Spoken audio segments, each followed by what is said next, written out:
প্রিয় ভাইরা, human resource ডেভেলপমেন্টের ব্যাপারে কিছু কথা বলবো। এই যে আমাদের বিশাল জনসংখ্যা, এই জনসংখ্যাকে কি করে জনসম্পদে রূপান্তরিত করা যায় এ ব্যাপারে কথা বলবো। আমি সূরাতু বনী ইসরাইলের ৭০ নম্বর আয়াত তেলাওয়াত করেছি। এই আয়াতের আলোকে কিছু কথা আমি আপনাদের সামনে বলবো। আল্লাহ তাআলা ইরশাদ করছেন, ওয়ালাকাদ কাররামনা বনী আদম ওয়া হামালনাহুম ফিল বাররি ওয়াল বাহরি ওয়া রাযাকনাহুম মিনাত তাইয়্যিবাত ওয়া ফাদ্দালনাহুম আলা কাসীরিম মিম্মান খালাকনা তাফদীলা। পড়েন আল্লাহু আকবার। রব্বুল আলামিন বলেন, ওয়ালাকাদ কাররামনা বনী আদম, আমি বনী আদমকে সম্মানিত করেছি, বনী আদমকে মর্যাদা দিয়েছি। ওয়া হামালনাহুম ফিল বাররি ওয়াল বাহর, বনী আদমকে জলে স্থলে স্থলে এবং সমুদ্রে চলাচলের বাহন দিয়েছি। ওয়া রাযাকনাহুম মিনাত তাইয়্যিবাত, তাদেরকে পবিত্র রিজিকের বন্দোবস্ত করেছি। ওয়া ফাদ্দালনাহুম আলা কাসীরিম মিম্মান খালাকনা তাফদীলা, আর আমি আল্লাহ যাদেরকে সৃষ্টি করেছি তাদের মধ্য থেকে বনী আদমকে আমি শ্রেষ্ঠ বানিয়েছি। আমরা শ্রেষ্ঠ, আমরা আশরাফুল মাখলুকাত। আমরা কি? এই যে এমনি চিল্লাচিল্লি করে, জিজ্ঞেস করলে বলে না। আমরা আশরাফুল মাখলুকাত। আমরা কি? শ্রেষ্ঠ, সবার চেয়ে সেরা। আমাদের মতো করে আল্লাহ কাউকে বানায় নাই। দুই পায়ে ভর করে শির দ্বারা এরকম স্ট্যান্ড রেখে মাথা উঁচু করে দাঁড়াতে পারে এরকম কোন প্রাণী পৃথিবীতে আছে? এজন্য আল্লাহ বলেন, ওয়ালাকাদ কাররামনা বনী আদম, আমি বনী আদমকে সম্মানিত করেছি, তাদেরকে আমি মর্যাদা দিয়েছি। তাদেরকে আমি যত মর্যাদা দিয়েছি আমার কোন সৃষ্টিকে এত মর্যাদা দেই নাই। পড়েন সুবহানাল্লাহ। I have dignified the status of the sons of Adam. আদমের সব সন্তানের মর্যাদা আমি বাড়িয়েছি। আল্লাহ এখানে বলেননি ওয়ালাকাদ কাররামনাল মুমিনিন, আমি মুমিনের মর্যাদা বাড়িয়েছি, বলেছেন? আল্লাহ এখানে বলেন নাই ওয়ালাকাদ কাররামনাল মুসলিমিন, আমি মুসলিমের মর্যাদা বাড়িয়েছি। আল্লাহ বলেছেন ওয়ালাকাদ কাররামনা বনী আদম, আমি বনী আদমের সম্মান বাড়িয়েছি। হোক সে মুমিন কিংবা কাফের, মুসলিম কিংবা মুশরিক, আস্তিক কিংবা নাস্তিক, আরব কিংবা অনারব, যেই হোক না কেন আদম সন্তান সবগুলার মর্যাদা বাড়ায় দিয়েছে কে? সবার মর্যাদা আল্লাহ বাড়িয়েছে। মানুষ হিসেবে মর্যাদা। বিশ্বনবী সাল্লাল্লাহু আলাইহি ওয়াসাল্লাম ইহুদির লাশ দেখে দাঁড়িয়ে গেলেন। কার লাশ? আমার যশোরের ভাইয়েরা আওয়াজ করে বলুন, কার লাশ?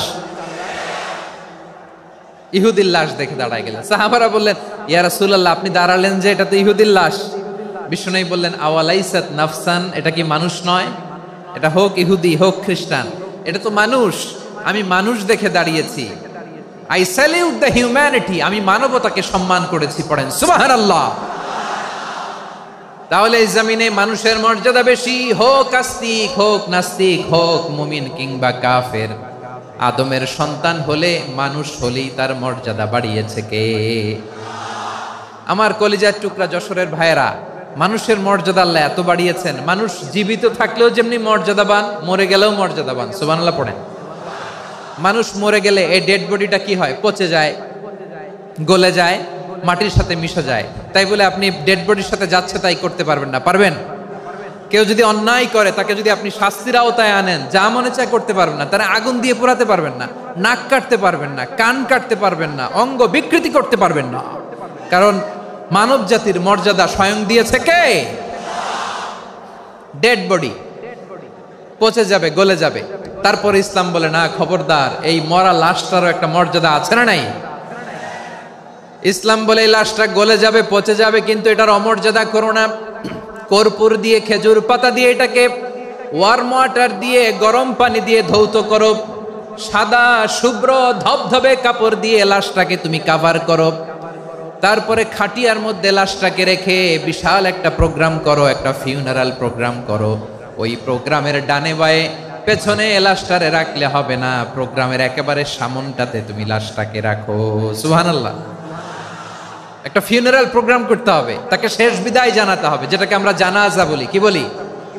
জানাজা মানে মাইয়েতের জন্য দোয়া, তার জন্য দোয়া করা হয়।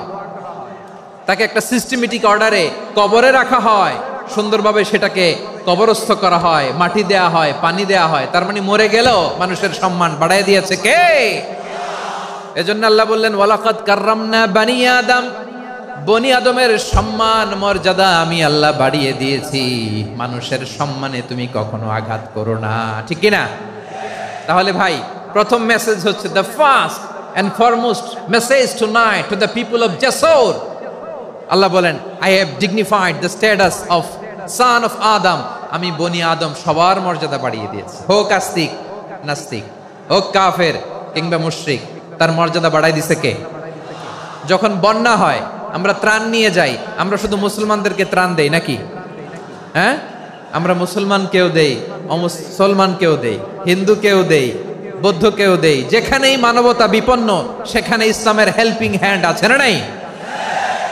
সুবহানাল্লাহ, কি দিন আমরা পেয়েছি, কি বিধান আমরা পেয়েছি। ওয়ালাকাদ কাররামনা বানি আদম, আমি বনি আদমকে সম্মানিত করেছি। এরপর আল্লাহ বললেন ওয়া হামালনাহুম ফিল বাররি ওয়াল বাহর, মানুষকে স্থলে এবং সমুদ্রে চলাচলের বাহন আমি দিয়েছি। স্থলে কিভাবে চলবে, জলে কিভাবে চলবে, এই বাহনের ব্যবস্থা করেছে কে? এই জেনজি, এই স্যামড়া, ইরাম করতেছো কিসের জন্য? হ্যাঁ, ইরাম করলে চলবি? হ্যাঁ, বস বস বস বস, আওয়াজ করতেছো কেন? দিবা না, কথা বলতে দিবা না আমাকে? তো এইটা বুঝি তোমাদের ভালোবাসার নমুনা? তোমাদের ভালোবাসার কারণে যদি আমি কোথাও দাঁড়াতেই না পারি, কোথাও বসতে না পারি, কোথাও দুটা কথা বলতে না পারি, এই ভালোবাসা দিয়ে কি হবে আমার? বরং ঘামতে ঘামতে ঘর্মাক্ত হব, রক্তাক্ত হব। কিন্তু সেন্ট্রাল থেকে, সেন্ট্রালি যে ইনস্ট্রাকশন আসবে, সেই ইনস্ট্রাকশনের এক চুল আমরা ডানে বায়ে যাব না।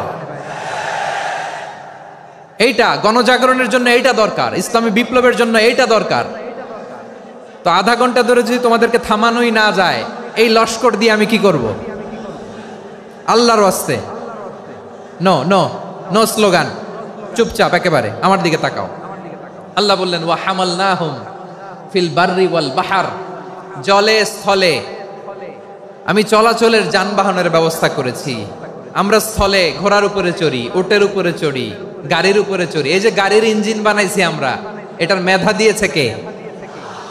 আবার সাগরের মধ্যে আমরা নৌযান, জলযান, বড় বড় জাহাজ দিয়ে এক মহাদেশ থেকে আরেক মহাদেশ যাই, এক দেশ থেকে মালামালগুলো আরেক দেশে পাঠাই। সাগরের ভেতরে নৌকাগুলোরে ধরে রাখলো কে? ওয়াল ফুলকিল্লাতী তাজরি ফিল বাহরি বিমা ইয়ানফাউন নাস, মানুষের উপকার আছে এরকম সরঞ্জামাদি নিয়ে সাগরের উপরে বিশাল বিশাল জলযানগুলো চলে। এগুলো ডুবে যায় না, কাত হয়ে যায় না, পড়ে যায় না। এগুলোকে স্থিতিস্থাপকতাকে ঠিক করে রাখলো কে? আপনারা জাহাজ দেখেছেন? জাহাজ, হ্যাঁ, বাড়ি চট্টগ্রাম হইলে দেখতে পারতেন। দেখছেন? বিশাল বিশাল জাহাজ, বিশাল জাহাজ মালামাল নিয়ে এক মহাদেশ থেকে আরেক মহাদেশে যায়। গত মাসে আমার জাপান সফর ছিল। এই যে বাংলাদেশে যে গাড়িগুলো চালান, বেশিরভাগ গাড়ি আসে কিন্তু জাপান থেকে। হাজার হাজার গাড়ি একটা জাহাজ বহন করতে পারে, হাজার হাজার গাড়ি। এটারে সাগরের মধ্যে ভাসাইলো কে? সবাই বলুন, ভাসালো কে? হাজার হাজার গাড়ি নিয়ে জাপানিজ গাড়িগুলো আমাদের চট্টগ্রামের এয়ারপোর্টের বন্দরে ভিড়ে। যুক্তরাষ্ট্রে আমি দেখেছি বিশাল বিশাল জাহাজ। আপনারা টাইটানিক জাহাজের নাম শুনেছেন? টাইটানিকেরও 8 গুণ 10 গুণ বড়। সুবহানাল্লাহ কইবেন না? টাইটানিক জাহাজের 8 গুণ 10 গুণ বড় একটা জাহাজ আছে, আইকন অফ দ্য সি, আমি দেখে এসেছি। রয়্যাল ক্যারিবিয়ান দেখে এসেছি। সাগরের সামনে জেটিতে যখন দাঁড়ালাম, জাহাজটা যখন যায়, আমার মনে হচ্ছে একটা শহর, গোটা শহর, the entire city is floating on the water. পুরো একটা শহর মনে হয় পানির উপর দিয়ে ভেসে যাচ্ছে। পড়েন সুবহানাল্লাহ। এই যে আইকন অফ দ্য সি, এই ক্রুজ, এই জাহাজটা, এটার ভিতরে স্টেডিয়াম আছে। কিসের ভিতরে স্টেডিয়াম? কথা বুঝে নাই বোধহয়। স্টেডিয়াম কিসের ভিতর? সুইমিং পুল আছে, শপিং মল আছে, রেস্টুরেন্ট আছে, ক্লাব আছে, 3000 4000 রুম বিশিষ্ট, কক্ষ বিশিষ্ট হোটেল আছে। এই সবগুলোর নিয়ে এগুলো চলে সাগরের এই দোলার মধ্যে, জলোচ্ছ্বাসের মধ্যে, এই সাগরের ভেতরে এই জাহাজগুলোর ভাষায় রাখছে কে? সূরাতুর রহমানে আল্লাহ তাআলা বললেন, ওয়ালাহুল জাওয়ারিল মুনশাআতু ফিল বাহরি কাল আ'লাম ফাবিআইয়ি আলা, সবাই পড়েন, ফাবিআইয়ি আলাই রাব্বিকুমা তুকাযযিবান। পাহাড় সম বড় বড় জাহাজগুলো মাল বোঝাই করে সাগরের মধ্যে ভেসে বেড়ায়। এগুলো দিয়ে মালামাল বহন করা যায়, মানুষরা এক দেশ থেকে আরেক দেশে যায়। এই জাহাজগুলোর সাগরের ভেতরে ভাসায় রাখলো কে? এই আয়াতের ভেতরে আল্লাহ তাআলা সূরাত বনী ইসরাঈলের এই চমৎকার আয়াতের ভেতরে আল্লাহ তাআলা বেসিক্যালি মানব জাতির প্রতি তার 4টি স্পেশাল অনুগ্রহের কথা বলেছেন। কয়টি? 2টা বলে ফেলছি। 1 নাম্বার, ওয়ালাকাদ কাররামনা বানি আদম, আমি বনি আদমের সম্মান বাড়াইছি। নাকি মুসলমানদের? নাকি মুসল্লিদের? কার সম্মান বাড়িয়েছি? বনি আদমের। তাহলে human dignity, the first part of the verse talks about the human dignity.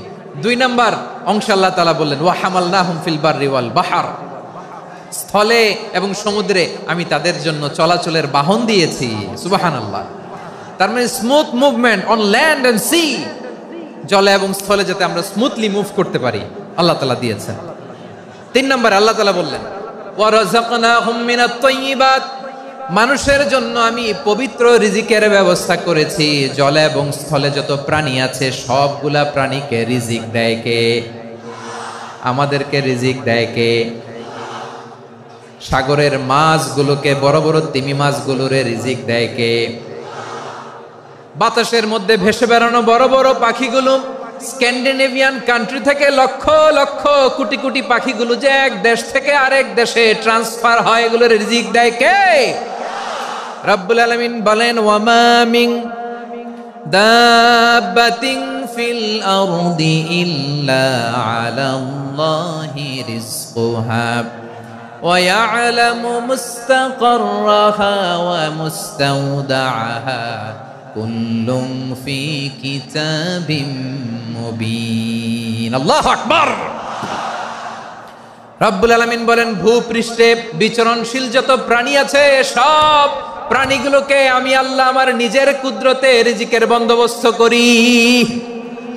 এই প্রাণীগুলো কোথায় থাকে, কোথায় যায়, সব জায়গায় আমি রিজিক পৌঁছে দেই। রিজিক কেউ দিতে পারে না, রিজিকের মালিক কে?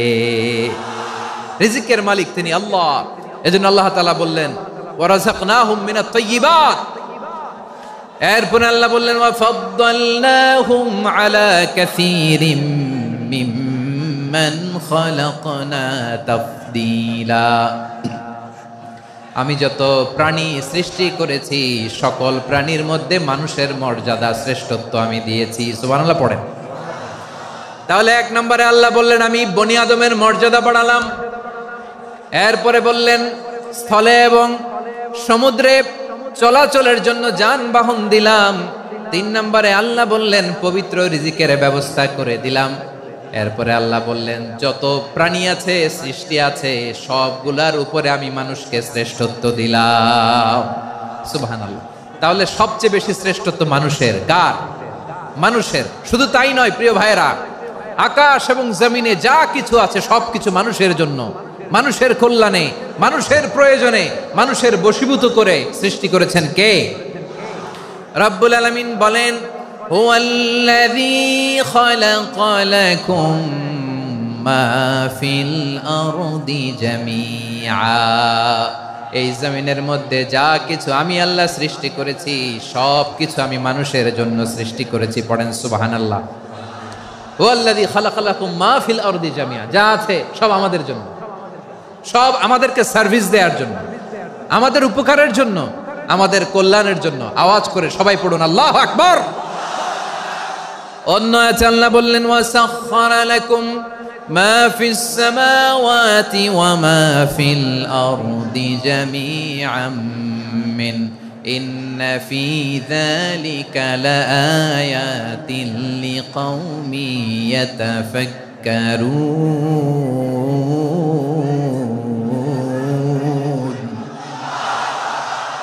প্রথমে আল্লাহ বললেন জমিনে যা আছে সব তোমাদের কল্যাণে আমি সৃষ্টি করলাম। এরপরে আল্লাহ বললেন আকাশেও যা আছে সব তোমাদের জন্য সৃষ্টি করলাম, তোমাদের অনুগত বানায় দিলাম। পড়েন সুবহানাল্লাহ। মানুষের কি ব্রেইন দেখেন, মানুষ জমিন ছেড়ে আকাশে চলে যায়। পাখি দেখে মানুষের শখ হলো পাখি যেহেতু উঠতে পারে আমরাও পারবো। অরবিল রাইট, উইলবার রাইট, দুই ভাই মিলে আঁকাঝোঁকা করতে করতে করতে করতে প্লেন বানায় ফেললো। কোন সুবহানাল্লাহ। এখন পাখিও ওরে, আমরাও ওরি। এরপরেই মানুষের কৌতূহল থামে না এখানে, মানুষ চলে গিয়েছে চাঁদে।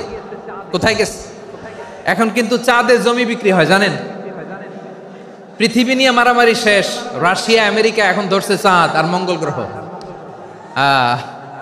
এখন চাঁদে জমি বিক্রি হয়, মঙ্গলে জমি বিক্রি হয়। এই চাঁদ, মঙ্গল, বৃহস্পতি, শনি সব আল্লাহ তাআলা আমাদের জন্য বানিয়েছেন। সুবহানাল্লাহ পড়েন।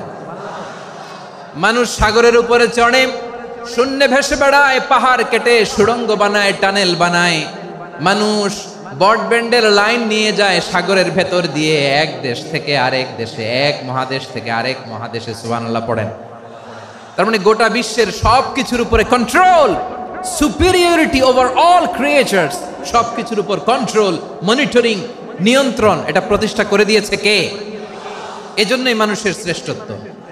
ওয়ালাকাদ কাররামনা বানি আদম, আমি বনি আদমের সম্মান বাড়িয়েছি, মর্যাদা আমি বাড়িয়ে দিয়েছি এই কারণে, কারণ মানুষ সব কিছুর উপর নিয়ন্ত্রণ নিতে পারে। মানুষকে নিয়ে এই কোরআনের সব আলোচনা, মানুষকে নিয়ে এই কোরআনের সব। তাই কোরআনের কেন্দ্রীয় আলোচ্য বিষয় হচ্ছে মানুষ। কোরআনের কেন্দ্রীয় আলোচ্য বিষয় কি? যশোরের ভাইয়েরা বুঝে থাকলে সবাই বলবেন কোরআনের কেন্দ্রীয় আলোচ্য বিষয় কি? এই যে আমি মূল আলোচনায় যাচ্ছি এখন। কেন মানুষ কোরআনের কেন্দ্রীয় আলোচ্য বিষয়? এই যে ভাইয়েরা, এই যে হাত জোর করে, এই যে Jessore Gen Z, the smart people of Jessore, হাত জোর করে বলতেছে, হাত জোর করে তোদের কাছে আল্লাহর দোহাই লাগে, স্টপ স্টপ। শুরুতে একবার বলেছে জায়গা না হলে আস্তে আস্তে ধাক্কা দিবা, সামনে না পিছনে দিয়ে দিয়ে বেরোয় চলে যাও। এলইডিতে দেখো, এই যে এই যে আল্লাহর ওয়াস্তে জায়গা না হলে ওদিকে যাও। কোরআনের মাহফিলে বিশৃঙ্খলা, এটা কাফিরদের আলামত। কাফিররা শীষ দিত, শীষ। বিশ্বনবী কোরআনের তাফসির করলে কাফিররা শীষ দিত আর ক্ল্যাপিং করত, হুইসেল এন্ড ক্ল্যাপিং। তো আমরা কি এখানে বিশৃঙ্খলা করতে আসছি? তো বারবার থামানো লাগে কেন? কোনো আওয়াজ হবে না, বললাম তো স্টপ। আওয়াজ করে বলুন কোরআনের কেন্দ্রীয় আলোচ্য বিষয় কি? সবাই বলেননি। এতগুলো মানুষ উত্তর দিলে এতটুকু আওয়াজ হয়, অন্তত আমি বিশ্বাস করি না। যশোর আওয়াজ করে বলো কোরআনের কেন্দ্রীয় আলোচ্য বিষয় কি? মানুষ। এই মানুষ কোরআনের কেন্দ্রীয় আলোচ্য বিষয়। মানুষকে আল্লাহ স্বাধীনতা দিয়েছেন। ফামান শাআ ফালইউমিন ওয়া মান শাআ ফালইয়াকফুর। চাইলে মুমিন হতে পারো, চাইলে কাফের হতে পারো, তোমার ইচ্ছা। তবে জেনে রাখো মুমিন হলে পাবা জান্নাত, কাফির হলে পাবা জাহান্নাম। নাও দ্য ডিসিশন ইজ ইয়ার্স। সিদ্ধান্ত তোমার, জান্নাতে যাবা না জাহান্নামে যাবা। যশোরের ভাইয়ের আওয়াজ করে বলুন কই যেতে চান, জান্নাতে না জাহান্নামে? ডান দিকে না বাম দিকে? ডানপন্থী না বামপন্থী? চিল্লা চিল্লি না চুপচাপ? চুপচাপ কয়ে আবার চিল্লাচিল্লি শুরু করে দিচ্ছে। মাশাআল্লাহ। তাহলে কোরআনের কেন্দ্রীয় আলোচ্য বিষয় মানুষ। আমার সাথে থাকতে হবে, তোমাদেরকে নিয়ে আমি আলোচনা শেষ পর্যন্ত যাব। অনেক গুরুত্বপূর্ণ কথা বাকি আছে, আমাকে সহযোগিতা করতে হবে।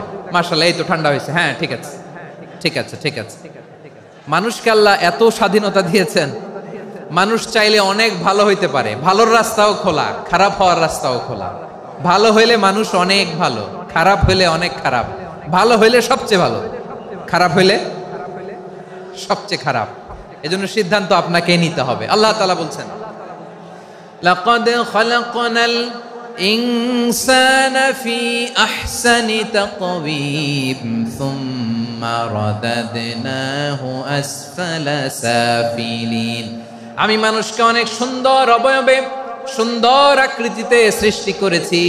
তার শুধু চেহারার ডিজাইনটাই সুন্দর নয়, তার ব্রেনটা বড্ড সুন্দর, তার মানসিকতা বড্ড সুন্দর, তার সৃজনশীলতা বড্ড সুন্দর। পড়েন সুবহানাল্লাহ। আমাদের চেহারা, অবয়ব, ডিজাইন যে সুন্দর তা না, আমাদের ব্রেনটা অনেক সফিস্টিকেটেড ব্রেন, অনেক সফিস্টিকেটেড। এই 1.5 কেজি ব্রেন ইউজ করে মানুষ গোটা বিশ্বে সভ্যতা বিনির্মাণ করেছে, ঠিক কিনা? এই ব্রেন আল্লাহ তাআলা আমাকে দিয়েছে। এটারে কাজে লাগালে, আপনার 6 সেন্স কাজে লাগালে আপনি অনন্য মানুষ হয়ে উঠবেন, মহামানবে রূপান্তরিত হবেন। মানুষ হতে পারে, চাইলেই মহামানব হতে পারে। আবার যদি মানুষ চায় খারাপও হতে পারে। আল্লাহ বললেন শুধু ভালোই না, ভালো হতে চাইলে অনেক ভালো তুমি হতে পারো, আবার খারাপ হতে চাইলে অনেক খারাপ তুমি হতে পারো। সুম্মা রাদাদনাহু আসফালা সাফিলিন।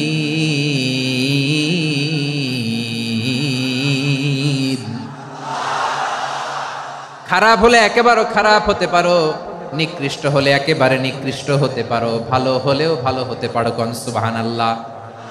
এবার আওয়াজ করে বলুন, ভালো হতে চাই না খারাপ? শ্রেষ্ঠ না নিকৃষ্ট? মানুষ ভালো হলে মানুষ ফেরেশতার চেয়েও ভালো, মানুষ খারাপ হলে সে পশুর চেয়েও খারাপ। কথা ঠিক কিনা বলেন? ভালো হলে ফেরেশতার চেয়েও ভালো, খারাপ হলে পশুর চেয়েও নিকৃষ্ট। তার মানে শ্রেষ্ঠত্বে মানুষ, শ্রেষ্ঠত্বে ফেরেশতাকে হার মানায়, আর অধপতনে শ্রেষ্ঠত্বে ফেরেশতাকে ছাড়িয়ে যায়, আর অধপতনে পশুকেও হার মানায়। আই রিপিট, আমি আবারও বলছি, মানুষ শ্রেষ্ঠত্বে ফেরেশতাকে ছাড়িয়ে যায়, আর অধপতনে সে পশুকেও হার মানায়। আওয়াজ করে বলতে হবে ঠিক কি না? এটার প্রমাণ কি? মানুষ শ্রেষ্ঠ হইলে যে ফেরেশতার চেয়েও সেরা, তার প্রমাণ কি? আল্লাহ তাআলা বলছেন, ওয়া ইয কুলনা লিল মালাইকাতি ইসজুদু লি আদম ফাসাজাদু ইল্লা ইবলিস আবা ওয়াস্তাকবারা ওয়া কানা মিনাল কাফিরিন। আল্লাহ বলেন, স্মরণ করো সে সময়ের কথা যখন আমি ফেরেশতাদেরকে বললাম, ও ফেরেশতারা আদমকে সেজদা দাও। সব ফেরেশতারা সম্মান সূচক সেজদা আদমকে দিল, তারা আদমের জন্য সেজদায় লুটিয়ে পড়লো, একজন ছাড়া, তার নাম ইবলিস। আওয়াজ করে বলেন তার নাম কি? সে অহংকার প্রদর্শন করলো, সে কাফের হয়ে গেল, বাকি সব ফেরেশতারা সেজদা দিল। সুবহানাল্লাহ।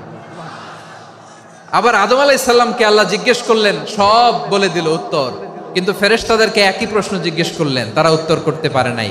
তার মানে এর মধ্য দিয়ে প্রমাণিত হয়, মানুষ ভালো হলে ফেরেশতার চেয়েও ভালো, ফেরেশতার চেয়েও মানুষের মর্যাদা বাড়িয়ে দিয়েছে কে? সব নূরের ফেরেশতা যখন মাটির আদমকে সেজদা দেয়, এটা প্রমাণ করে ফেরেশতার চেয়েও মানুষের মর্যাদা বাড়িয়ে দিয়েছে কে? তুমি মাটির আদমকে প্রথম সৃষ্টি করিয়া ঘোষণা করিয়া দিলে শ্রেষ্ঠ বলিয়া, তাই তো নূরের ফেরেশতা করে আদমকে সেজদা। ঠিক কিনা বলেন? তাই তো নূরের ফেরেশতা করে আদমকে সেজদা, সবার চেয়ে সম্মান দিলে মাটির আদমকে। আল্লাহু আল্লাহু তুমি জাল্লে জালালুহু, শেষ করা তো যায় না গে তোমার গুণগান। পড়েন না? পড়েন। আল্লাহু আল্লাহু তুমি জাল্লে জালালুহু, শেষ করা তো যায় না গে তোমার গুণগান। আল্লাহু আল্লাহু। আল্লাহু আকবার। আদমের মর্যাদা বেশি, মানুষের মর্যাদা বেশি, মানুষ শ্রেষ্ঠ, তার প্রমাণ নূরের ফেরেশতা মাটির আদমকে সেজদা করে। আওয়াজ করে বলেন ঠিক কি না? তাহলে মানুষ ভালো হলে ফেরেশতার চেয়ে ভালো, আবার মানুষ যদি খারাপ হয় সে পশুর চেয়েও খারাপ, অধপতনে পশুত্বকে হার মানায়। তার প্রমাণ, তার প্রমাণ কি? তার প্রমাণ হচ্ছে যশোরের ভাইরা দেখবেন পত্রিকায় নিউজ পেপারে মাঝে মাঝে এরকম দেখা যায়, এক মানুষ আরেক মানুষকে হত্যা করে 20 টুকরা করে বস্তার ভিতরে ভরেছে। আপনারা এই নিউজ পড়েন নাই না? দেখেন নাই? দেখছেন? মানুষ মানুষকে হত্যা করে কয় টুকরা? জোরে বলেন। এখানেই ক্ষান্ত হয় না, আবার কোথায় ভরছে? বস্তার ভেতরে। আচ্ছা, বুঝে থাকলে আওয়াজ করে বলেন, কোনদিন শুনছেন একটা হাতি আর একটা হাতিকে হত্যা করে 20 টুকরা করছে, এরপরে বস্তার ভিতরে ভরছে? হয়েছে? তাহলে দেখেন, মানুষ যদি খারাপ হয় সে পশুকেও হার মানায়। চিল্লায় বলো ঠিক কিনা? এমনও দুশ্চরিত্র মানুষ আছে যার বদ নজর থেকে, যার নজর থেকে 6 মাসের ছোট্ট মেয়ে থেকে শুরু করে 80 বছরের বৃদ্ধারাও নিরাপদ নয়। পশুকেও হার মানে। মানুষ মানুষের ঘর জ্বালিয়ে পুড়ে মেসাকার করে দেয়, জনপদের পর জনপদ জ্বালায় দেয়। এরকম আছে না নাই? বোমা মেরে শহরগুলো উড়িয়ে দেয়। এই যে ইসরায়েল গাজার মধ্যে যে অ্যাটাক করেছে, এরা মসজিদ মানে নাই, মসজিদে বম ফেলেছে। এরা খ্রিস্টানদের চার্চ গির্জা মানে নাই, গির্জায় বম ফেলেছে। পৃথিবীর ইতিহাসে never happened in the history of the world that someone bombed on a hospital, on a ICU center. এমন হাসপাতাল যেখানে আইসিইউর রোগীরা আছে, ওই হাসপাতালের উপরও ইসরায়েলি সৈনিকেরা বোমা মেরেছে। জোরে বলেন ঠিক কিনা? এরা মানুষ? আওয়াজ করে বলেন, এরা মানুষ না। প্রিয় ভাইয়েরা, চোখ কান নাক মুখ থাকলেই মানুষ না। যা সামনে দেখেন এগুলো সব মানুষ না, এগুলো জনসংখ্যা। এগুলো কি? সবাই বলুন, এগুলো কি? বাড়ছে জনসংখ্যা, কমছে মানুষ। বাড়ছে জনসংখ্যা, কমছে।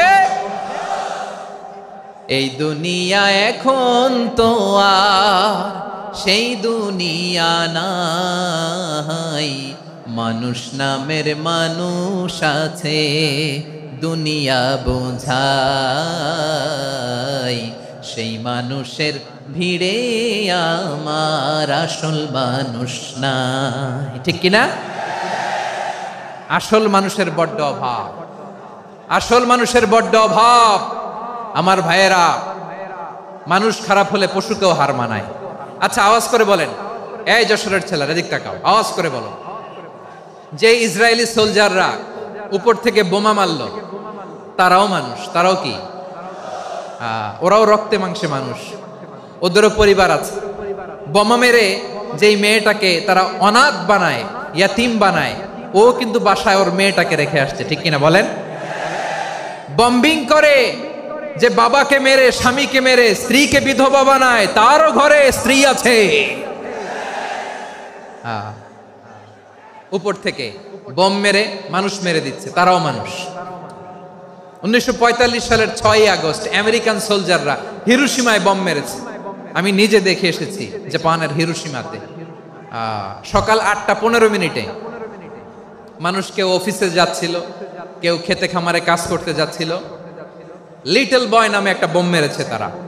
এই বোমের আঘাতে, পারমাণবিক এই বোমার রেডিয়েশনে আঘাতে, বোম ব্লাস্ট হওয়ার পরে মুহূর্তের মধ্যে 1,40,000 নাই। উপর থেকে যারা মারতেছে এরাও মানুষ, যাদেরকে মারলো তারাও। তার মানে মানুষে মানুষে পার্থক্য আছে না? নেই? মানুষে মানুষে পার্থক্য আছে। নাক কান চোখ মুখ থাকলেই মানুষ নয়। বাড়ছে জনসংখ্যা, কমছে মানুষ। চিল্লায় বলো ঠিক কিনা?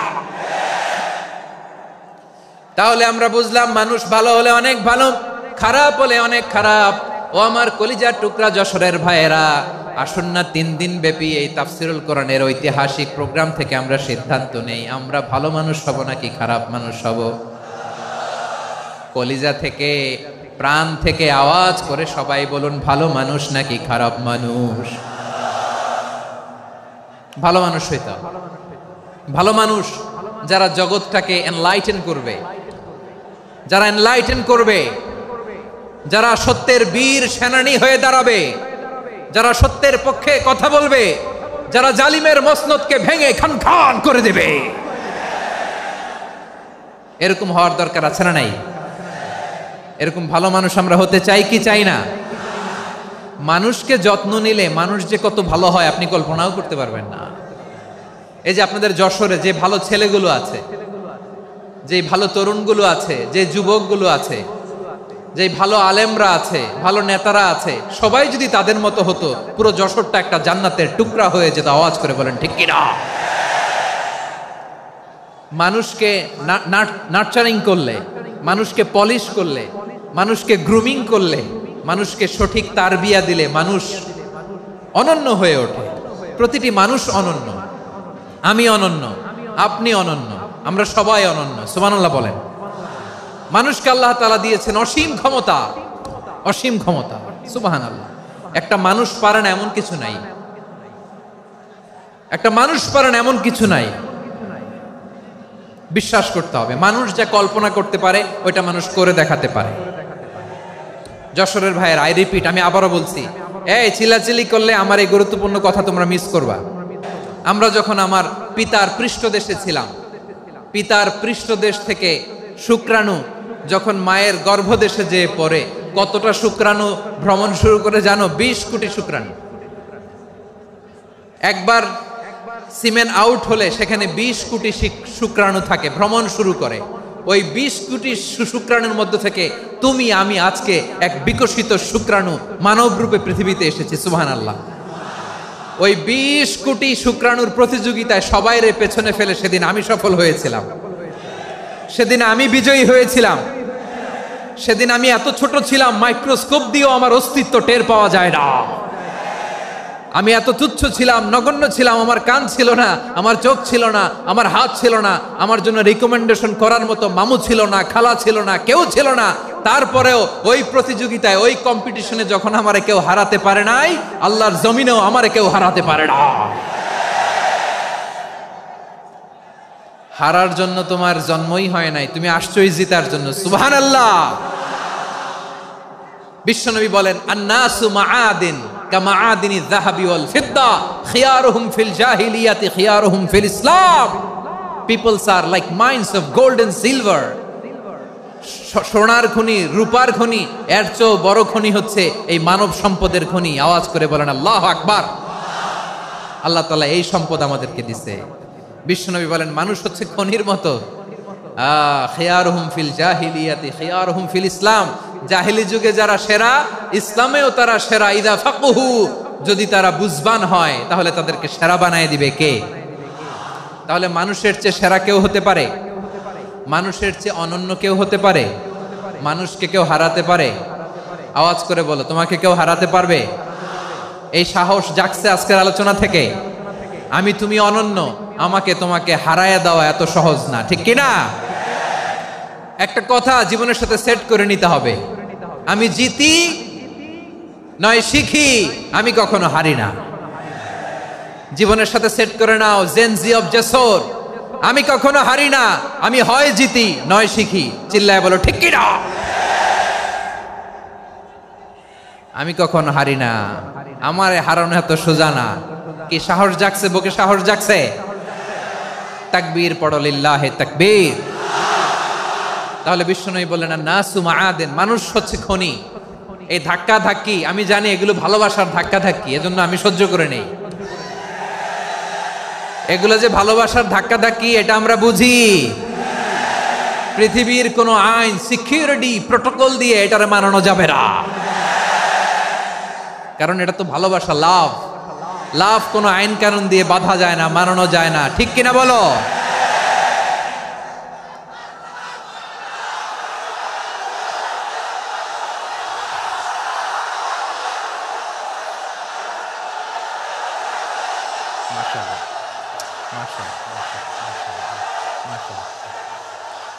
ঠিক আছে, বসুন বসুন বসুন। আল নাসু মাআদিন, মানুষ হচ্ছে খনি। এই খনির যত্ন নিতে হবে। আমার মা বাবা যারা এসেছেন, আপনার ছেলে মেয়ের যত্ন নেন। আপনার ছেলের মধ্যে যে কি পটেনশিয়াল আপনি জানেন না। আপনার এই ছোট্ট অবুজ ছেলেটাই আগামী দিনের শায়েখ আহমদুল্লাহ হবে। আপনার হেফজখানায় পড়া ওই ছোট্ট ছেলেটাই আগামী দিনের আল্লামা মামুনুল হক হবে। আপনার ওই ছেলেটা আমির হামজা হবে, আব্দুল হাই সাইফুল্লাহ হবে। এভাবে বড় বড় আলেম হবে, তারা যুগশ্রেষ্ঠ আলেম হবে। সেই একদিন এই বাংলাদেশের পার্লামেন্টে যে বক্তব্য দিয়ে যশোরের পক্ষে কথা বলবে। আপনি জানেন না, কাউকে ছোট করবেন না আপনি, ওর কনফিডেন্স আপনি কমাবেন না, আপনি কমাতে পারেন না। প্যান্ডেলে আমার যে মা বোনেরা আছেন, ছেলে মেয়েদেরকে কখনো ছোট করে কথা বলবেন না। ও যে কোথায় যাবে আপনি জানেন না। আপনি মা হয়ে তাকে সাহস দিবেন, তার কল্পনার জগৎটাকে সাজাতে তাকে উৎসাহিত করবেন, ঠিক কিনা বলেন? আর আমার প্যান্ডেলের আমার প্রিয় শ্রদ্ধাশীলা মায়েরা বোনেরা, আপনারা তো আরো দামি সম্পদ। বিশ্বনবী বলেন, আর দুনিয়া কুল্লুহা মাতা। আল্লাহ আল্লাহ আল্লাহ, বিশ্বনবীর কথার ওজন দেখেন। আর দুনিয়া কুল্লুহা মাতা ওয়া খায়রু মাতা'আদ দুনিয়াল মারআতুস সালিহা। বিশ্বনবী বলেন, দুনিয়ায় যা দেখো সব আল্লাহর দেওয়া অ্যাসেট, মানে সম্পদ। আর এত অ্যাসেটের ভিড়ে সবচাইতে শ্রেষ্ঠ সম্পদ হচ্ছে নেককার নারী। সুবহানাল্লাহ। ভাইয়েরা বোনের সাথে খারাপ আচরণ করো না, সন্তান মায়ের সাথে খারাপ আচরণ করো না। আমাদের মায়েরা আমাদের asset, they are our priceless asset. কারণ এই মায়েদের পেটে এসেছে আল্লাহর ওলিরা, এই মায়েদের পেটে এসেছে খান জাহান আলী, এই মায়ের পেটে এসেছে শাহজালাল ইয়ামানি, এই মায়ের পেটে এসেছে আল্লাহর সব নবীরা। নাকি নবীরা আকাশ থেকে ধপ করে জমিনে নেমে আসছে? মায়ের পেটে আসছে। এই মায়ের পেটগুলো খনি। আমার সম্মানিতা মায়েরা বোনেরা, নিজেকে ইসলাম দিয়ে সাজান, নিজেকে ইসলাম দিয়ে সাজান, নিজেকে পবিত্র রাখুন, নিজের আব্রু ইমান ইজ্জতের হেফাজত করুন, কোরআন পড়ুন, সুন্নাহ পড়ুন। আপনি জানেন না আপনার গর্ভে কে আসছে, কোন ক্ষণজন্মা পুরুষকে আল্লাহ তাআলা আপনার গর্ভে পাঠাবে আপনি জানেন না। মায়েরা নিজেদেরকে পবিত্র রাখুন, ইসলাম চর্চা করুন, কোরআন চর্চা করুন, নৈতিকতা দিয়ে নিজেকে সাজান। যশোরের জেনজি, নিজেদেরকে প্রস্তুত রাখো আগামীর বাংলাদেশের জন্য।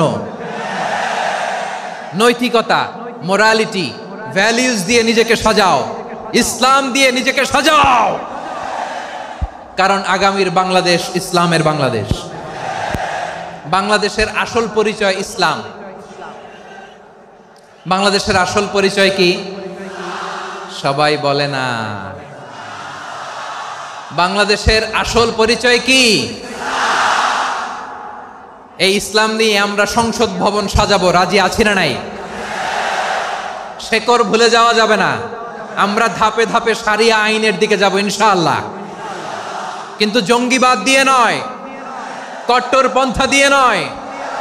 আমরা ইন্টেলেকচুয়ালি, গ্রাজুয়ালি, ধাপে ধাপে শারিয়া আইনের দিকে মুভ করব ইনশাআল্লাহ। বলো লিল্লাহি তাকবীর। এদেশের আসল পরিচয় সবাই বলে না, আওয়াজ করে, এদেশের আসল পরিচয়।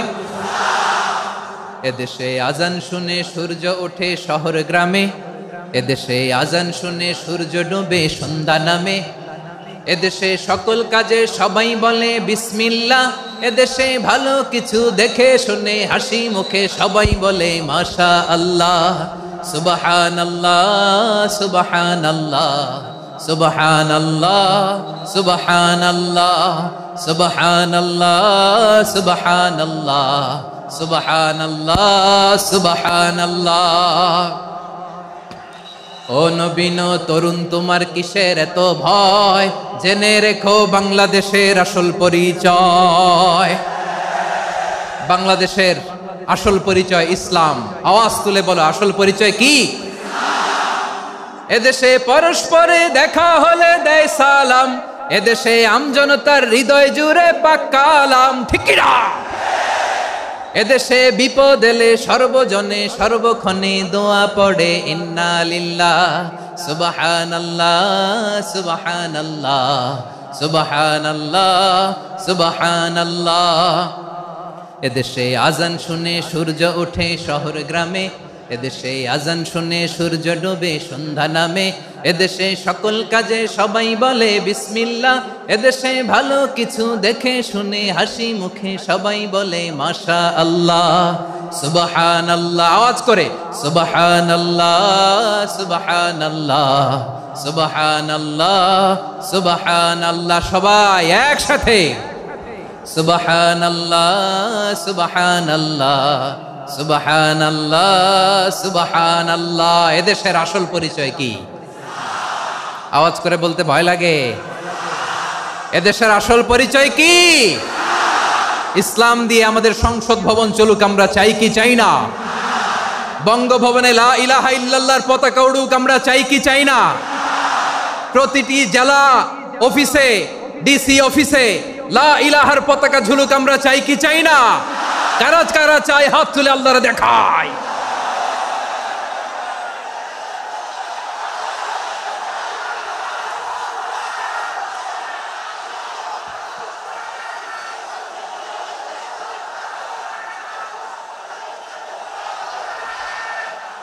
মাশাআল্লাহ, মাশাআল্লাহ, মাশাআল্লাহ, মাশাআল্লাহ। যশোর, আওয়াজ করে বলো, ভালো মানুষ না খারাপ মানুষ? বুঝে বলছো তো? মানুষ ভালো হলে যে কত ভালো। এই মানুষকে যত্ন নিলে, মানুষকে মানুষ বানালে যে সে কি হতে পারে শুনবা? হ্যাঁ, নাকি মোনাজাত দিয়ে দিব? শুনবা? তাহলে থামতে হবে। থামো, আমি যখন বলবো থামো থামো, তাকবীরের সময় দিলে তাকবীর। থামো থামো। মানুষকে যত্ন নিলে, এদিকে এদিকে, ড্রোন নামায় ফেলো। হয়েছে, ড্রোনের ফুটেজ হয়ে গেছে, এবার ড্রোন নামায় ফেলো। আমার দিকে তাকাও। মানুষকে, তোমরা এদিক সেদিক তাকালে তো গুরুত্বপূর্ণ পয়েন্ট মিস হয়ে যাবে। এদিকে এদিকে, হ্যাঁ ঠিক আছে, এদিকে। মানুষকে যত্ন নিলে মানুষের মধ্যে যারা কি পটেনশিয়াল রেখেছে। আমি জাপানের দুইটা উদাহরণ দেই। জাপানের,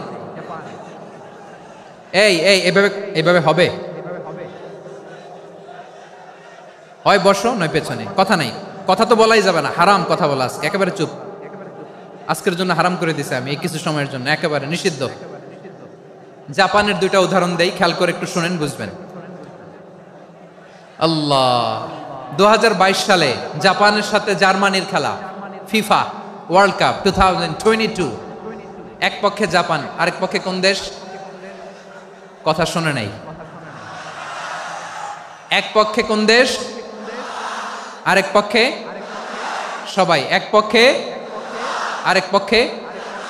ওই খেলায় জিতেছিল জাপান, জিতেছিল 22 সালের এই ফিফা ওয়ার্ল্ড কাপে। জাপান ফুটবল খেলায় জিতে, as a part of their celebration তারা খেলার পরে পুরো স্টেডিয়ামটারে ক্লিন করে। The fan base of Japan, lakh lakh মানুষ খেলা দেখতে যায়, তো এত ডাস্টবিনও তো নাই।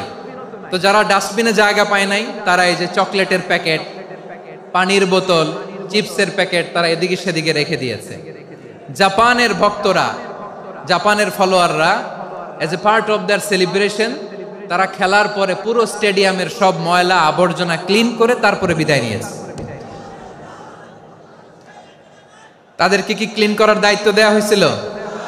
এই যশোর, জাপানের যে ছেলেরা খেলা দেখতে গেছিল ওদেরকে কি ক্লিন করার দায়িত্ব দিছিল? তারা কি স্টেডিয়ামের পরিচ্ছন্নতা কর্মী?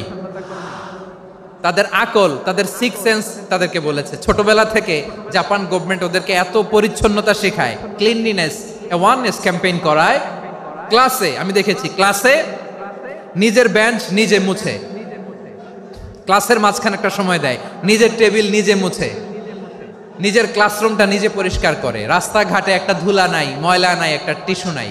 খেলার পরে গোটা বিশ্বকে তাক লাগিয়ে দিয়েছে। জাপানের ফ্যানরা সবার রেখে যাওয়া গার্বেজ, টিস্যু, বোতল পরিষ্কার করে তারপরে স্টেডিয়াম থেকে বিদায় নিয়েছে। আমরা কেন এমন হইতে পারলাম না? আমরা কেন এমন হইতে পারলাম না? জাপানের যারা এগুলো করছে ওদের 3টা করে চোখ না? চোখ তো 3টা, জাপানা লাগো, জাপানা লাগো। হাত তো 4টা, কান তো 6টা। হ্যাঁ, নাকি আমার মতো 2 হাত 2 কানওয়ালা মানুষ? চোখে দেখলে ওটা মানুষ না। চিন্তা করছেন? তার মানে জাপানিজদেরকে যে গ্রুমিং করে শিখানোর মাধ্যমে পরিচ্ছন্ন বানানো গেছে। ওরা যেমনি মানুষ, আমরাও মানুষ। আমাদের সন্তানদেরকে শেখালে তারাও পারবে। পারবে কিনা? 2 নম্বর উদাহরণ বলি। চট্টগ্রাম ফেনীতে যারা গিয়েছেন, মেঘনা গোমতী ব্রিজ প্রকল্প নাম শুনছেন? মেঘনা একটা ব্রিজ পার হওয়া লাগে। এই মেঘনা গোমতী, এখানে 3টা ব্রিজ, কাঁচপুর সহ এই 3টা ব্রিজের নির্মাণ কাজ, রেনোভেশনের কাজ দেয়া হয়েছিল জাপানের একটা কোম্পানিকে। কাকে? জাপানের কোম্পানির নির্মাণ শেষে 738 কোটি টাকা বেঁচে গেছিল। এটা গভর্নমেন্টের হাতে দিয়ে তারা বিদায় নিয়েছে। কত টাকা? 738 কোটি টাকা। যত প্রাক্কলিত ব্যয় নির্ধারণ করা হয়েছে সব টাকা সরকার, তৎকালীন সরকার 2019-এর সরকার কারা ছিল তো জানেন? এই 2019-এর সরকার তাদেরকে দিয়েছে, তারা রিনোভেশন নির্মাণ শেষে 738 কোটি টাকা অতিরিক্ত বেঁচে গেছিল, এটা আবার গভর্নমেন্টের হাতে বুঝাই দিয়ে তারা বিদায় নিচ্ছে। আমরা কেন এমন হইতে পারলাম না? জাপানের ওরাও মানুষ, আমরাও মানুষ, তার মানে মানুষে মানুষে পার্থক্য আছে না নাই? আচ্ছা, জাপানের দুইটা উদাহরণ দিলাম, এবার আমার দেশের দুইটা উদাহরণ দিব না? বাংলাদেশের দুইটা উদাহরণ দেয়। 1 নম্বর উদাহরণ, গত সপ্তাহে আপনারা জানেন কক্সবাজার আমার একটা প্রোগ্রাম ছিল, তো হেলিকপ্টারে গিয়েছিলাম। ফেনী জেলা যখন পার হচ্ছি আমি দেখলাম 3টা উইন্ডমিল চিনেন তো, বিশাল পিলার, 3টা-4টা পাখা থাকে, বায়ু বিদ্যুৎ কেন্দ্র, বাংলাদেশের প্রথম বায়ু বিদ্যুৎ কেন্দ্র এটা, মুহুরী প্রজেক্ট বলে এটা সম্ভবত, মুহুরী প্রজেক্ট। তো সাগরের বাতাসের ঝাপটায় এটা ঘুরে এনার্জি হয়, ইলেকট্রিসিটি উৎপাদন হয়। তো আমি পাইলটকে বললাম, ভাই এগুলো থেকে কেমন ইলেকট্রিসিটি উৎপাদন হয়? কয় হুজুর একটুও হয় না, কিছুই হয় না। কিছুই হয় না মানে? বলে হুজুর বাংলাদেশে যত উইন্ডমিল আছে এটার পাখা একটাও ঘুরে না। আল্লাহ, বলেন কি? তাহলে এই যে কোটি কোটি টাকা ব্যয় করে যে উইন্ডমিল, কয় হুজুর ভিতরে ফিটফাট, উপরে ফিটফাট, ভিতরে সদরঘাট। তার মানে কোটি কোটি টাকা দিয়ে এই উইন্ডমিল বানায়, এখানে কিছু নাই, দুর্নীতির আড্ডাখানা, আখড়াখানা বাংলাদেশ, ঠিক কিনা বলেন? আয় রে, জাপানিজরাও মানুষ, আমরাও মানুষ। আমার এক নিকটাত্মীয় সরকারি চাকরিজীবী, উনি আমাকে বললেন, বাংলাদেশের আরেকটা উদাহরণ দেই, উনি আমাকে বললেন যে প্রতি বছর আমাদের অফিসের ফার্নিচার চেঞ্জ করে। আমি বললাম প্রতি বছর ফার্নিচার চেঞ্জ করে কেন? বলে যে ফার্নিচার নতুন পারচেজ করলেই তো এখানে টাকা, নতুন কিনতে পারলেই টাকা, নতুন উন্নয়নের সবক শোনাতে পারলেই টাকা। প্রথম আলোর রিপোর্ট, কি আলো? প্রথম আলোর রিপোর্ট, গত 15 বছরে উন্নয়নের নামে লুটপাট হয়েছে প্রায় 3.25 লাখ কোটি টাকা। কার রিপোর্ট? আমাদের বানানো কথা, প্রথম আলোর রিপোর্ট। গত 15 বছরে কারা ছিল জানেন তো? হ্যাঁ, শুধু ওনাদেরকেই দোষ দিয়ে লাভ নাই। স্বাধীনতার পর থেকে শুধু শাসকের হাত বদল হয়েছে, আমরা কিছু পাই নাই, ঠিক কিনা বলেন? শুধু ওনাদের দোষ দিয়ে কি লাভ? একদল খাইছে, আরেক দল খাওয়ার জন্য রেডি হয়ে আছে। আমরা এরকম চাই না। আমরা চাই স্বাধীন সার্বভৌম বাংলাদেশ, আমরা চাই দুর্নীতিমুক্ত বাংলাদেশ। আমি নিউজটা যে কতবার পড়লাম, এটা কি সম্ভব? 3.25 লাখ কোটি টাকা লুটপাট, মানে লুটপাট করতে করতে এদেশের জনগণকে ফুটপাতে বসায় দিচ্ছে। প্রিয় ভাইয়েরা, তাহলে জাপানের মানুষও মানুষ, আমরাও মানুষ।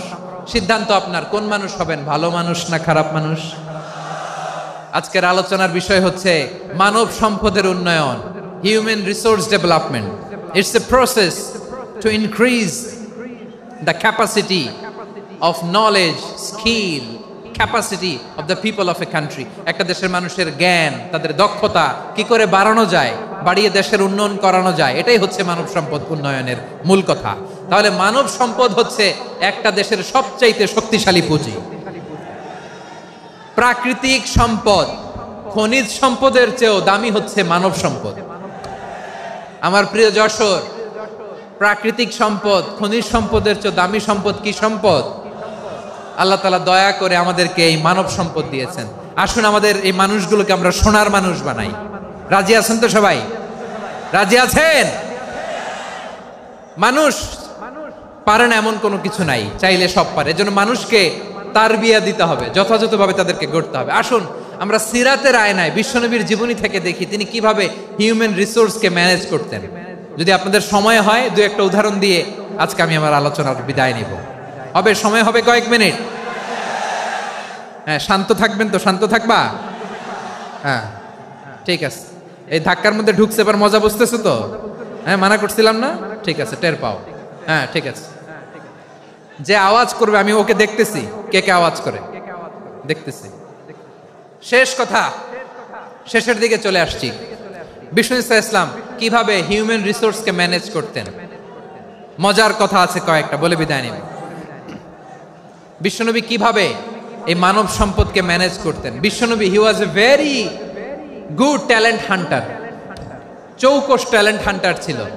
কার মধ্যে কি ট্যালেন্ট আছে দেখলেই বুঝে ফেলতেন। সুবহানাল্লাহ পড়বেন না? কি নবী আমরা পেয়েছি, he was a very good talent hunter. আমার নবী তিনি চৌকস ট্যালেন্ট হান্টার ছিলেন। কার মধ্যে কি প্রতিভা বের করতেন, ওই প্রতিভাকে ইসলামের কল্যাণে কাজে লাগাতেন। সুবহানাল্লাহ বলেন। যাকে যেই জায়গায় সেট করলে ভালো হবে তাকে ওই জায়গায় সেট করতেন। কয়েকজন সাহাবীর জীবনী শোনাই। আবু মাহজুরা রাদিয়াল্লাহু তাআলা আনহু, মক্কার মুয়াজ্জিন, আগে ছিল মুশরিক পরে হইছে মুমিন। উনি কিভাবে মুমিন হইলেন এই ঘটনাটা একটু আপনাদের শোনাতে চাই। তা আপনাদের তো সময় নাই হাতে, হ্যাঁ সময় আছে? এই জেনজি শেষ করে দিল আজকের প্রোগ্রামটা। 1 ঘন্টা ধাক্কা ধাক্কি করে কেমনে দাঁড়ায় আছে আমি বুঝলাম না।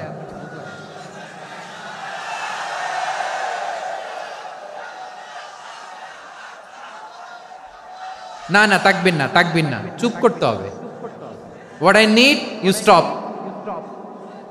Just shut up. চুপ। হ্যাঁ ঠিক আছে, এভাবে।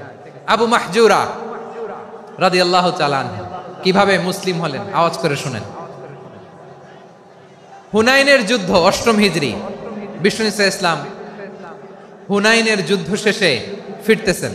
পথিমধ্যে বেলাল রাদিয়াল্লাহু তাআলা আনহু, এই যে আবার কথা, আই রে আল্লাহ রে, এখানে ধাক্কা ধাক্কি কেন? চলে যাও, পেছনে যাও, পেছনে যাও। কি আজীব তামাশা! যেখানে যায় এখানে ধাক্কা ধাক্কি, মারামারি, গায়ের উপরে কাঁধের উপরে শাউটিং। অনেক গুরুত্বপূর্ণ কথা পয়েন্ট করে নিয়ে আসে যে বলবো, এই শাউট করার কারণে প্রোগ্রামটাই নষ্ট করে দেয়। আসছে আমার ভালোবাসা দেখাইতে, প্রোগ্রামটাই শেষ করে দিয়ে চলে যায়। স্টপ। আবার কথা বল, স্টপ। হুনাইনের যুদ্ধে 8ম হিজরি, কত হিজরি সবাই বলেন না একটু, কত হিজরি? 8ম হিজরিতে হুনাইনের যুদ্ধে রাসূল সাল্লাল্লাহু আলাইহি ওয়াসাল্লাম ফিরে আসতেছেন মদিনায়। পথিমধ্যে বেলাল রাদিয়াল্লাহু তাআলা আনহু আজান দিচ্ছেন। কি দিচ্ছেন? তো পাশে ছিল মুশরিকদের একটা পল্লী, কিছু মুশরিক তরুণ, কিছু অমুসলিম কিশোর, তারা আজানকে ব্যঙ্গ করতেছে। আমাদের বাংলায় মুখ ভেঙ্গানো বলে আর কি। বেলাল রাদিয়াল্লাহু তাআলা আনহু আজান দিচ্ছেন, ওই বাচ্চাগুলো মুশরিক তো, ওরা আজানকে ব্যঙ্গ করতেছে, বিকৃতি করে ওরাও আজান দিচ্ছে। উদ্দেশ্য হচ্ছে আজানকে নিয়ে ঠাট্টা করা। উদ্দেশ্য কি? ঠাট্টা করা। ব্যাপারটা মনে কষ্ট পাওয়ার মতো ব্যাপার না? কিন্তু বিশ্বনবী ওইখানে দেখেন কি খুঁজলেন। বিশ্বনবী খেয়াল করলেন অমুসলিম কিশোরদের মধ্য থেকে একটা কিশোরের গলাটা বড় দরাজ গলা, কণ্ঠটা বড় সুন্দর। খেয়াল করে দেখলেন যে কিছু কিশোর বেলালের আজানকে ব্যঙ্গ করে, বিকৃতি করে, কিন্তু একজনের কণ্ঠ দেখতে পাচ্ছেন না এত দূরে, কিন্তু কণ্ঠটা বড় সুন্দর, দরাজ গলা। বিশ্বনবী সাহাবীদেরকে বললেন, ধরো এগুলারে, ধরো। সবগুলারে ধরে বিশ্বনবীর সামনে আনা হলো। ওরা হাঁটু গেড়ে বসলো। বিশ্বনবী বললেন, তোমাদের মধ্যে কে যেন ব্যঙ্গ করে আজান দিচ্ছিল, তার গলাটা বড় উঁচু, গলার বেসটা বড় মজবুত, মেলোডিয়াস, সুমধুর কণ্ঠ। কে? আবু মাহজুরা বলে, আমার বন্ধুরা সবাই আমার দিকে আঙ্গুল দেখায়, আমি পড়ে গেছি বিপদে। রাসূল সাল্লাল্লাহু আলাইহি ওয়াসাল্লাম বাকি অমুসলিম তরুণদেরকে ছেড়ে দিলেন, বললেন তোমরা যাও। এবার আবু মাহজুরারে পাইছে। আবু মাহজুরার চুলের মধ্যে হাত দিলেন বিশ্বনবী, মাথায় হাত দিয়ে বললেন, এবার আজান দাও দেখি। আবু মাহজুরা বলে, আমি তো আজান দিতে জানি না, কারণ আমি তো বেলালেরটা শুইনা দিছি, আমার তো মুখস্থ নাই, আমি তো আজান দিতে জানি না। বিশ্বনবী বললেন, জানো না? তাহলে আসো আমি তোমারে শিখাই দেই। সুবহানাল্লাহ পড়েন। আবু মাহজুরা হাঁটু গেড়ে বসে, বিশ্বনবীর মোবারক হাত আবু মাহজুরার চুলের মধ্যে। বিশ্বনবী আজানের মুআল্লিম আবু মাহজুরাকে বলতেছে, ঠিক আছে তোমারে শিখাই দিচ্ছি, আমি যা যা বলবো আমার সাথে সাথে বলো, পারবা? আবু মাহজুরা বলে, পারবো। বিশ্বনবী আজান দিচ্ছেন মাথায় হাত দিয়ে, আল্লাহু আকবার, আল্লাহু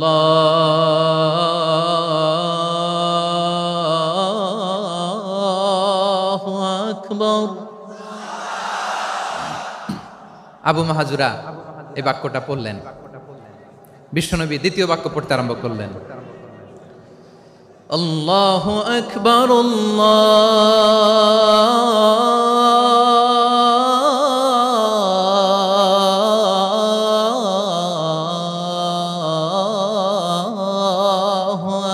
আকবার। আবু মাহজুরা এই বাক্যটা বললেন। বিশ্বনবী আবু মাহজুরার মাথার মধ্যে হাত দিয়ে তৃতীয় বাক্য বললেন, আশহাদু আল্লা ইলাহা ইল্লাল্লাহ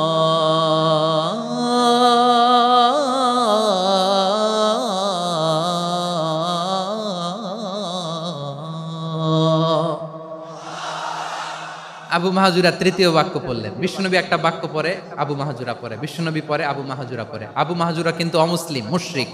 আবু মাহজুরা বলে, এক একটা বাক্য পড়ি আমার কলিজাটা গলে ঠান্ডা হয়ে যায়। এতদিন মোহাম্মদকে গালি দিতাম, এখন মোহাম্মদ আমার মাথায় যখন হাত রাখছে আমার সারা শরীর ঠান্ডা হয়ে গেছে। বিশ্বনবী আজান শিখাচ্ছেন, একটা একটা বাক্য পড়ে আবু মাহজুরাও পড়ে, বিশ্বনবী পড়ে আবু মাহজুরাও পড়ে। পুরো বাক্যগুলো যখন শেষ, আজান শেষ, আবু মাহজুরাও যখন পুরো আজান পড়লেন, আবু মাহজুরা বললেন, এতদিন মোহাম্মদের চেহারা দেখলে আমার ঘৃণা লাগতো, আজ থেকে মোহাম্মদের চেহারার চেয়ে প্রিয় চেহারা আমার কাছে নাই। আবু মাহজুরা বললেন, ও মুহাম্মদ, আজানের বাক্য তো আপনি আমারে শেখালেন, এখানেই শেষ করবেন না, আপনি আমারে পড়ায় দেন লা ইলাহা ইল্লাল্লাহু মুহাম্মাদুর রাসূলুল্লাহ সাল্লাল্লাহু আলাইহি ওয়াসাল্লাম। বিশ্বনবীর সাথে দাঁড়িয়ে উনি শাহাদা পড়ে মুসলমান হয়ে গেলেন। এবার আবু মাহজুরা বলে, ইয়া রাসূলুল্লাহ, ইয়া হাবিবাল্লাহ, আমি মুমিন হয়েছি, মুসলমান হয়েছি, আপনার কাছ থেকে আজান শিখার সৌভাগ্য আমি লাভ করেছি গো নবী। আমার কণ্ঠের বড় তারিফ করেছেন, আপনি আমার আজানকে আপনি পছন্দ করেছেন। একটা জিনিস আপনার কাছে চাই, আপনি আমাকে মক্কার মসজিদুল হারামের মুয়াজ্জিন হিসেবে অ্যাপয়েন্ট করে দেন। বিষ্ণু ইসা ইসলাম বললেন, যাও আবু মাহজুরা, আমি তোমাকে পৃথিবীর শ্রেষ্ঠতম মসজিদ মক্কার মসজিদুল হারামের মুয়াজ্জিন হিসেবে অ্যাপয়েন্ট করে দিলাম। দেখছেন কিভাবে ট্যালেন্ট হান্টিং করতে হয়, কিভাবে হিউম্যান রিসোর্স মানব সম্পদকে ব্যবহার করতে হয়। আসছিল আজানকে ভেঙাইতে, আসছিল কেন? আজানকে ব্যঙ্গ করার জন্য, বিকৃত করার জন্য। আজানকে বিকৃত করতে যে ইসলামের সবচেয়ে শ্রেষ্ঠ মসজিদের মুয়াজ্জিন হয়ে গেল। পড়েন সুবহানাল্লাহ। হযরত আবু মাহজুরা রাদিয়াল্লাহু তাআলা আনহু ওনার এই সুললিত কণ্ঠ ব্যবহার করে মসজিদুল হারামে এত সুন্দর করে আল্লাহু আকবার বলে আজান দিতেন, মানুষগুলোর, মুসল্লিগুলোর, মক্কাবাসীর হৃদয়কে তিনি বিগলিত করে দিতেন, মানুষের হৃদয়কে ঠান্ডা হয়ে যেত। শুধু এখানেই শেষ না আমার যশোরের ভাইয়েরা, বিশ্বনবী যখন সাইয়েদনা আবু মাহজুরা রাদিয়াল্লাহু তাআলা আনহুকে আজান শিখাচ্ছিলেন, বলেন তো বিশ্বনবীর হাতটা কোথায় ছিল? আবু মাহজুরার মাথার সামনে, এই চুলের উপরে ছিল। আবু মাহজুরা ওই স্মৃতিটাকে ধারণ করবার জন্য, ওই স্মৃতিকে বহন করার জন্য বিশ্বনবীর মোবারক হাত আবু মাহজুরার কপালের চুলের যেই জায়গায় লেগেছে, মৃত্যুর আগের দিন পর্যন্ত আবু মাহজুরা মাথার ওই চুলে কোনোদিন ছুরি আর কামার লাগায় নাই, সেখানে কেচি লাগায় নাই, চুলের মধ্যে খুর লাগায় নাই। আবু মাহজুরা ডান দিকের চুল কাটতো, বাম দিকের চুল কাটতো, পেছনের চুল কাটতো, সামনের চুল কাটতো না। আবু মাহজুরা রাদিয়াল্লাহু তাআলা আনহুর সামনের চুলগুলো বড় হতে হতে যখন এত বড় হয়ে যায়, তিনি চুলগুলো পেঁচিয়ে মাথার মধ্যে রাখতেন, তারপরে তিনি পাগড়ি পরতেন। সবাই জিজ্ঞেস করতো, আবু মাহজুরা, এটা আবার কেমন স্টাইল? দেখতে তোমারে কি বিদঘুটে লাগে, কেমন অড লাগে, কেমন খারাপ দেখা যায়। মক্কায় এমন কোন মানুষ তো দেখি নাই, ডানে চুল কাটে, বায়ে চুল কাটে, পেছনে চুল কাটে, সামনে কাটে না। ওরে আবু মাহজুরা, কেমন দেখা যায় তোমারে, তুমি সামনের চুল কাটো না কেন? আবু মাহজুরা বলে, আমি হাঁটু গেড়ে পেয়ারা নবীর সামনে বসেছিলাম, আমার এই মাথার চুলের মধ্যে মুবারক হাত লাগিয়ে বিশ্বনবী নিজে আমাকে আজানের প্রতিটা বাক্য শিক্ষা দিয়েছেন। বিশ্বনবীর মোবারক হাত, পবিত্র হাত আমার মাথার চুলের যেই জায়গায় লেগেছে, আমি চাই ওই চুলগুলা নিয়ে আমি আমার কবরের ভিতরে যাব। সাইয়েদনা আবু মাহজুরা রাদিয়াল্লাহু তাআলা আনহু ইন্তেকালের আগের পর্যন্ত মাথার সামনের চুলগুলা কাটে নাই। মাথার সামনের চুল তিনি কাটেন নাই। সুবহানাল্লাহ বিহামদি। কেমন ভালোবাসতেন বিশ্বনবী সাহাবীদেরকে, সাহাবারা কেমন ভালোবাসতেন বিশ্বনবীকে। সামনের চুলগুলো বড় হতে হতে এত বড় ছিল, পেঁচিয়ে রেখে পাগড়ি পরতেন, কাটতেন না। নবীর হাত লেগেছিল। সুবহানাল্লাহ পড়েন। তাহলে what is the lesson, moral of the story কি? মোরাল অফ দ্য স্টোরি হচ্ছে, আসছিল আজানকে ব্যঙ্গ করার জন্য, বিকৃত করার জন্য, হয়ে গেল মসজিদুল হারামের মুয়াজ্জিন। দেখেন বিশ্বনবী একটা খারাপ সিচুয়েশনের মধ্যে থেকে কি ভালো জিনিস বের করে আনলেন। আমি যে শুরুতে বলেছি কিভাবে তিনি হিউম্যান রিসোর্সকে ডেভেলপ করেছেন, ম্যানেজ করেছেন। তিনি যে চৌকস ট্যালেন্ট হান্টার ছিল, দেখেন সবার মধ্যে থেকে এর বাছাই করে মুয়াজ্জিন বানাই দিয়েছেন। সুবহানাল্লাহ পড়েন। তার মানে এই না সবাইরে ধরে ধরে উনি মুয়াজ্জিন বানাইছেন। যার যেই ট্যালেন্ট আছে তাকে ওই কাজে অ্যাসাইন করেছেন। যার যেই প্রতিভা আছে তার প্রতিভাকে ইসলামের কাজে লাগিয়েছেন। সুবহানাল্লাহ পড়েন। যায়েদ বিন সাবিত রাদিয়াল্লাহু তাআলা আনহু নাম শুনেছেন? যশোর কথা বেরোয় না। যদি জিগায় সালমান খানের নাম শুনছেন, সবাই হাত তুলবে, জি হুজুর শুনছি, মানে সব দেখা শেষ।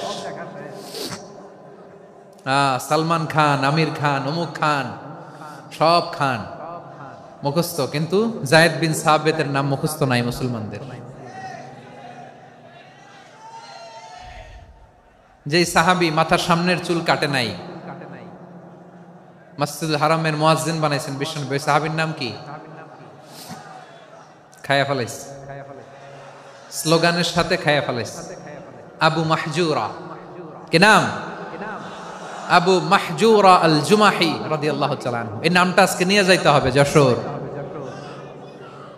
আবু মাহজুরা রাদিয়াল্লাহু তাআলা আনহু। দুই নম্বরে বলছিলাম যায়েদ বিন সাবিত রাদিয়াল্লাহু তাআলা আনহু। বিশ্বনবী দেখলেন মদিনার এই আনসারী সাহাবী হাইলি ট্যালেন্টেড, ইন্টেলেকচুয়াল, মেরিটোরিয়াস, জ্ঞানের প্রতি তার আকর্ষণ, মারাত্মক আকর্ষণ। বিশ্বনবী তাকে দায়িত্ব দিলেন, কোরআন যা নাজিল হয় তুমি লিখো, কাতিবুল ওয়াহি বানায় দিলেন। সুবহানাল্লাহ। যায়েদ বিন সাবিতরে আবার আজান শিখান নাই, কারণ তার মধ্যে বিশ্বনবী প্রতিভা দেখেছেন, একাডেমিক প্রতিভা। বিশ্বনবীর একাডেমিক প্রজেক্টগুলো তিনি হ্যান্ডেল করতেন। যায়েদ বিন সাবিত ছিল বিশ্বনবীর ব্যক্তিগত সচিব। কি ছিল? ব্যক্তিগত সচিব। বোঝেন নাই? বিশ্বনবীর ব্যক্তিগত সচিব এবং দোভাষী। ইহুদিরা কিছু লিখে দিলে এটার অর্থ বিশ্বনবীরে বুঝায় দিতেন। আবার ইহুদিদের কাছে কিছু লিখতে হলে তিনি লিখে দিতেন। বিশ্বনবী একদিন বললেন, ইন্নী ওয়াল্লাহি মা আমানু ইয়াহুদা আলা কিতাব। ইহুদিরা যে চিঠি পাঠায় অর্থ তো বুঝি না, আরেক ইহুদি আইনে অর্থ করা লাগে। আবার ইহুদিদের কাছে কিছু লিখে পাঠাইতে চাইলে আমরা তো লিখতে পারি না, ইহুদিরে দিয়ে লেখা লাগে। ওরা যে পয়রা শোনায় লিখে দেয়, আমি ওদের বিশ্বাস করি না। আমার নিজের একজন লোক দরকার। বিশ্বনবী এই যায়েদ বিন সাবিতকে চুজ করলেন ল্যাঙ্গুয়েজের জন্য। উনি বললেন, যায়েদ তোমার সফট স্কিলকে ডেভেলপ করতে হবে, তুমি হিব্রু ল্যাঙ্গুয়েজ শিখে ফেলো। যায়েদ বিন সাবিত বলল, বিশ্বনবীর মোটিভেশন আর ইন্সপিরেশন পেয়ে আমি 15 দিনে ইহুদিদের এই হিব্রু ল্যাঙ্গুয়েজ শিখে ফেললাম। শুধু শিখে ফেললাম না, হাত্তা হাদিকতু, even I became master in the language. এই ভাষা আমি পারদর্শী হয়ে গেলাম। এরপরে ইহুদিরা চিঠি লিখে পাঠালে আর কোনো ইহুদি ডাকা লাগতো না, আমি নবীর এটার অর্থ শুনে পরে বুঝায় দিতাম। আবার ইহুদিদের কাছে চিঠি লেখা লাগলে আমি যায়েদ বিন সাবিত চিঠি লিখে দিতাম। সুবহানাল্লাহ। দেখেন এত সাহাবীর মধ্য থেকে বিশ্বনবীর একাডেমিক প্রজেক্ট, ব্যক্তিগত সচিব, দোভাষী হিসেবে তিনি যায়েদ বিন সাবিতের মতো তরুণকে নির্বাচিত করেছেন। কেমন ট্যালেন্ট হান্টার ছিল আমার নবী। সুবহানাল্লাহ পড়বেন না?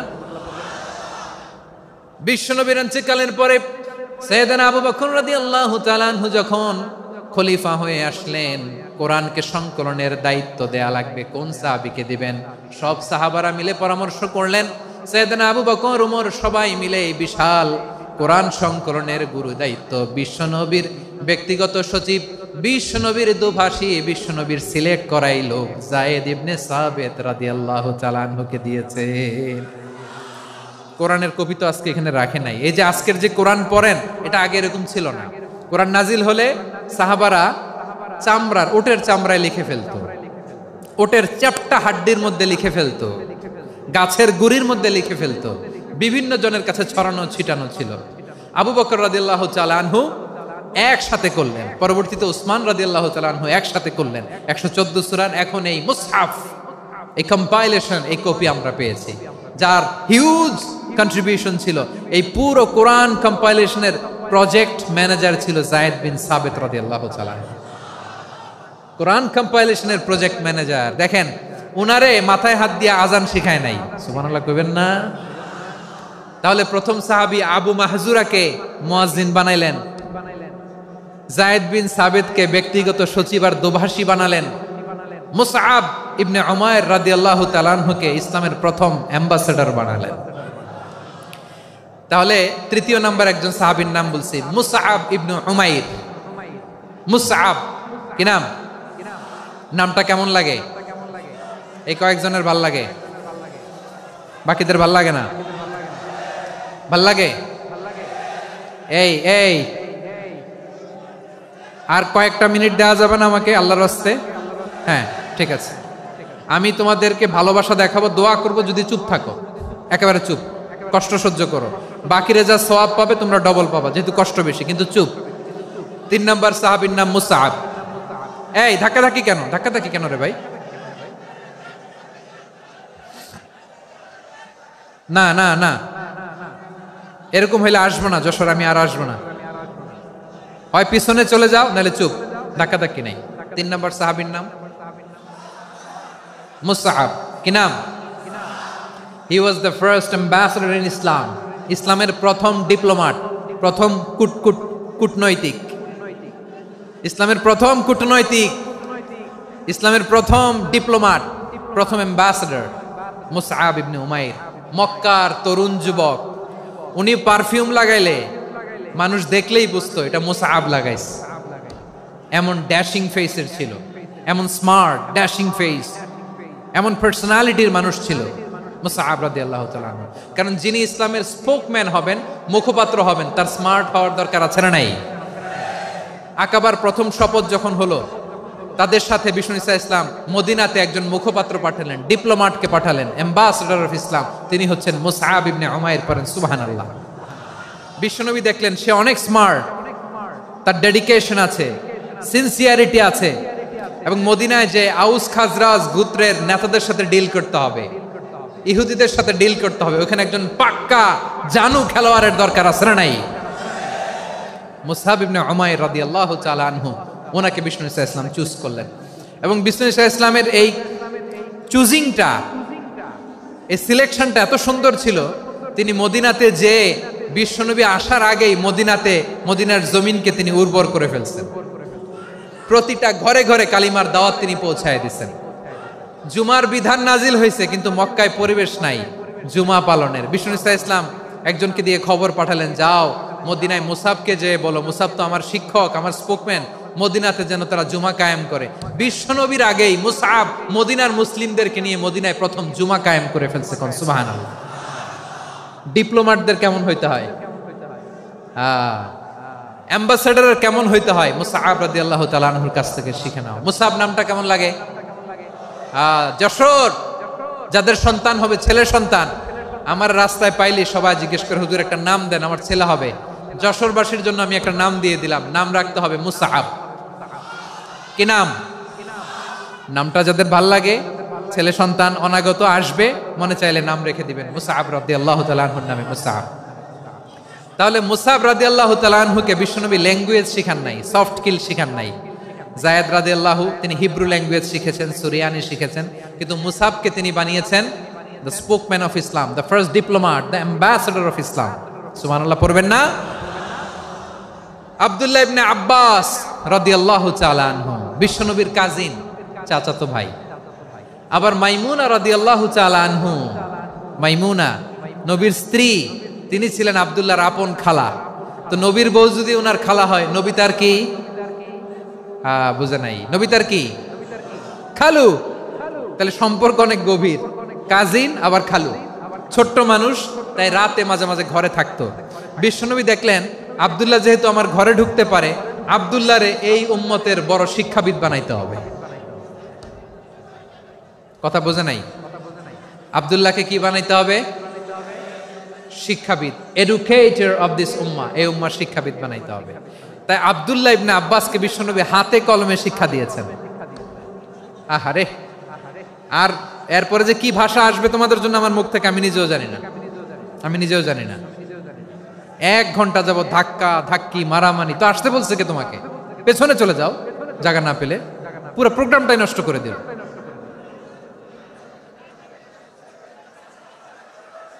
জি, আমার দিকে তাকান, আমি শেষ করে দিচ্ছি। হবে না, ইন্টেলেকচুয়াল আলোচনা এখানে হবে না, আমি বুঝতে পারছি, আমি শেষ করে দিচ্ছি। আব্দুল্লাহ ইবনে আব্বাস রাদিয়াল্লাহু তাআলা আনহু, মনোযোগ দিয়ে কয়েকটা মিনিট শুনুন, আমি এখনই শেষ করে দিচ্ছি, এরপর আওয়াজ করবে। এই যে এগুলো কি আমি বুঝলাম না। আমি বললাম না সব করা যাবে, বসে যাও, শুয়ে যাও, চলে যাও, আওয়াজ করা যাবে না। অন্যকে বসো এটাও বলার দরকার নেই, জাস্ট এদিকে তাকাও। আল্লাহ। আব্দুল্লাহ ইবনে আব্বাস রাদিয়াল্লাহু তাআলা আনহু, উনাকে বিশ্বনবী হাতে কলমে শিক্ষা দিয়েছেন, যেহেতু উম্মতের শিক্ষাবিদ হবেন, এডুকেটর হবেন। তো বিশ্বনবী রাতে যখন তাহাজ্জুদ পড়তেন, ছোট্ট আব্দুল্লাহ ঘরে থাকতো, বুঝতে পেরেছেন? ছোট্ট মানুষ তো ঘরে থাকতো। তো বিশ্বনবী তাহাজ্জুদের জন্য একবার দাঁড়িয়েছেন, ছোট্ট আব্দুল্লাহ ওযু করে দাঁড়াইছে। আচ্ছা বলেন তো, ইমাম আর মুসল্লি মোট যদি 2 জন হয়, একজন ইমাম একজন মুসল্লি, তো মুসল্লি ইমামের কোন দিকে দাঁড়াবে? ডানে দাঁড়াবে। ছোট্ট আব্দুল্লাহ বোঝে নাই, বিশ্বনবী তাহাজ্জুদ শুরু করেছেন, উনি ইক্তেদা করছেন আর দাঁড়াইছেন বায়ে। কোথায় দাঁড়িয়েছেন? আব্দুল্লাহ বলেন, যখন আমি বায়ে দাঁড়ালাম, আখাযা রাসূলুল্লাহ সাল্লাল্লাহু আলাইহি ওয়াসাল্লাম উযুনি আল ইউমনা ইয়াফতিলুহা, বিশ্বনবী নামাজরত অবস্থায় আমার কান ধরে টেনে আমার ডান দিকে এনে দাঁড় করায় দিলেন। পড়েন সুবহানাল্লাহ। দেখেন, হাতে কলমে শিক্ষা। আর জীবনে ভুল হবে? কথা কয় না, আর ভুল হবে? আর ভুল হবে না। এভাবে বিশ্বনবীর অনেক সঙ্গ পেয়েছেন, সফর করেছেন, একই বাহনে বসেছেন, এক বাহনে বসে লম্বা নসিহত করেছেন, বলেছেন, ইয়া গোলাম ইহফাজিল্লাহ ইয়াহফাজকা, ইহফাজিল্লাহ তাজিদহু তুজাহাক, ইযা সাআলতা ফাসআলিল্লাহ ওয়া ইযা ইসতাআনতা ফাসতাইন বিল্লাহ। আল্লাহর বিধান মানো, আল্লাহর বিধান রক্ষা করো, আল্লাহ তোমায় রক্ষা করবে। আব্দুল্লাহ, চাইতে হলে আল্লাহর কাছে চাও, সাহায্য চাইতে হলে আল্লাহর কাছে সাহায্য চাও। মনে রাখো, গোটা বিশ্বের সবাই যদি তোমার সাহায্য করতে চায়, ততটুকুই করতে পারবে যতটুকু আল্লাহ তোমার নসিবে রেখেছে। গোটা বিশ্ব যদি তোমার বিরুদ্ধে ষড়যন্ত্রে দাঁড়িয়ে যায়, ক্ষতি ততটুকু করতে পারবে যতটুকু তোমার জন্য বরাদ্দ আছে, এর বাইরে কিছু করতে পারবে না। আওয়াজ করে বলেন ঠিক কিনা? এভাবে হাতে কলমে শিখিয়েছেন, বিশ্বনবীর সঙ্গ পেয়েছেন। উনাকে বিষ্ণু ইসলাম শিক্ষাবিদ, এডুকেটর অফ দিস উম্মাহ হিসেবে সিলেক্ট করেছেন, হাতে কলমে শিখিয়েছেন। বিশ্বনবী একবার প্রকৃতির ডাকে সাড়া দিয়ে এসেছেন। এখন কি করতে হবে? নামাজের জন্য ওযু করতে হবে। বিশ্বনবী এসেই দেখেন ওযুর বদনায় পানি ভরা, খুশি হয়ে গেলেন, বললেন, কে রেখেছে পানি? একজন বলল, আব্দুল্লাহ রেখেছে। বিশ্বনবী অত্যন্ত খুশি হলেন, খুশি হয়ে একটা দোয়া করলেন, বললেন, আল্লাহুম্মা ফাক্কিহু ফিদ্দীন ওয়া আল্লিমহু তা'ওয়ীল। আল্লাহ, তুমি আব্দুল্লাহকে দ্বীনের বুঝ দিও আর কোরআনের তাফসীর শিক্ষা দিও। বিশ্বনবীর এই দোয়া এমন লাগছে, উনি রাইসুল মুফাসসিরিন, এই পৃথিবীতে যত মুফাসসির ছিল, যত মুফাসসির আসবে, সকল মুফাসসিরের সম্রাট হিসেবে স্বীকৃত হয়েছেন আব্দুল্লাহ ইবনে আব্বাস। বিশ্বনবী ওনারে আজান শিখান নাই, বিশ্বনবী ওনারে ল্যাঙ্গুয়েজ শিখান নাই, বিশ্বনবী ওনারে অ্যাম্বাসাডর বানান নাই, হাতে কলমে শিক্ষা দিয়েছেন। ছোট্ট মানুষ, বিশ্বনবী ইন্তেকাল করলেন, আবু বকরের সময় গেল, ওমরে ফারুকের খেলাফত, তখনও তিনি তরুণ। ওমরে ফারুক রাদিয়াল্লাহু তাআলা আনহু ওনার ক্যাবিনেট মিনিস্ট্রির বৈঠকে এই আব্দুল্লাহ ইবনে আব্বাসকে পাশ দিয়ে বসায় রাখতেন। বয়স্ক সাহাবারা এটা পছন্দ করতো না, তারা বলতো, ঘটনা কি? আব্দুল্লাহর মতো ছেলে নাতি আমাদের আছে, এরা কেন রাখে ওমরে ফারুক? ওমরে ফারুক এটা টের পেলেন, তিনি বুঝতে পারলেন যে ক্যাবিনেট মেম্বাররা এটা পছন্দ করে না, ছোট্ট আব্দুল্লাহরা কেন রাখি, কেন যে রাখি, এটা একদিন বুঝাবো। একদিন মিটিং এ তিনি সবাইকে বললেন, ইযা জাআ নাসরুল্লাহি ওয়াল ফাতহ। এই আয়াত দ্বারা উদ্দেশ্য কি বলেন তো মুরব্বী সাহাবীরা?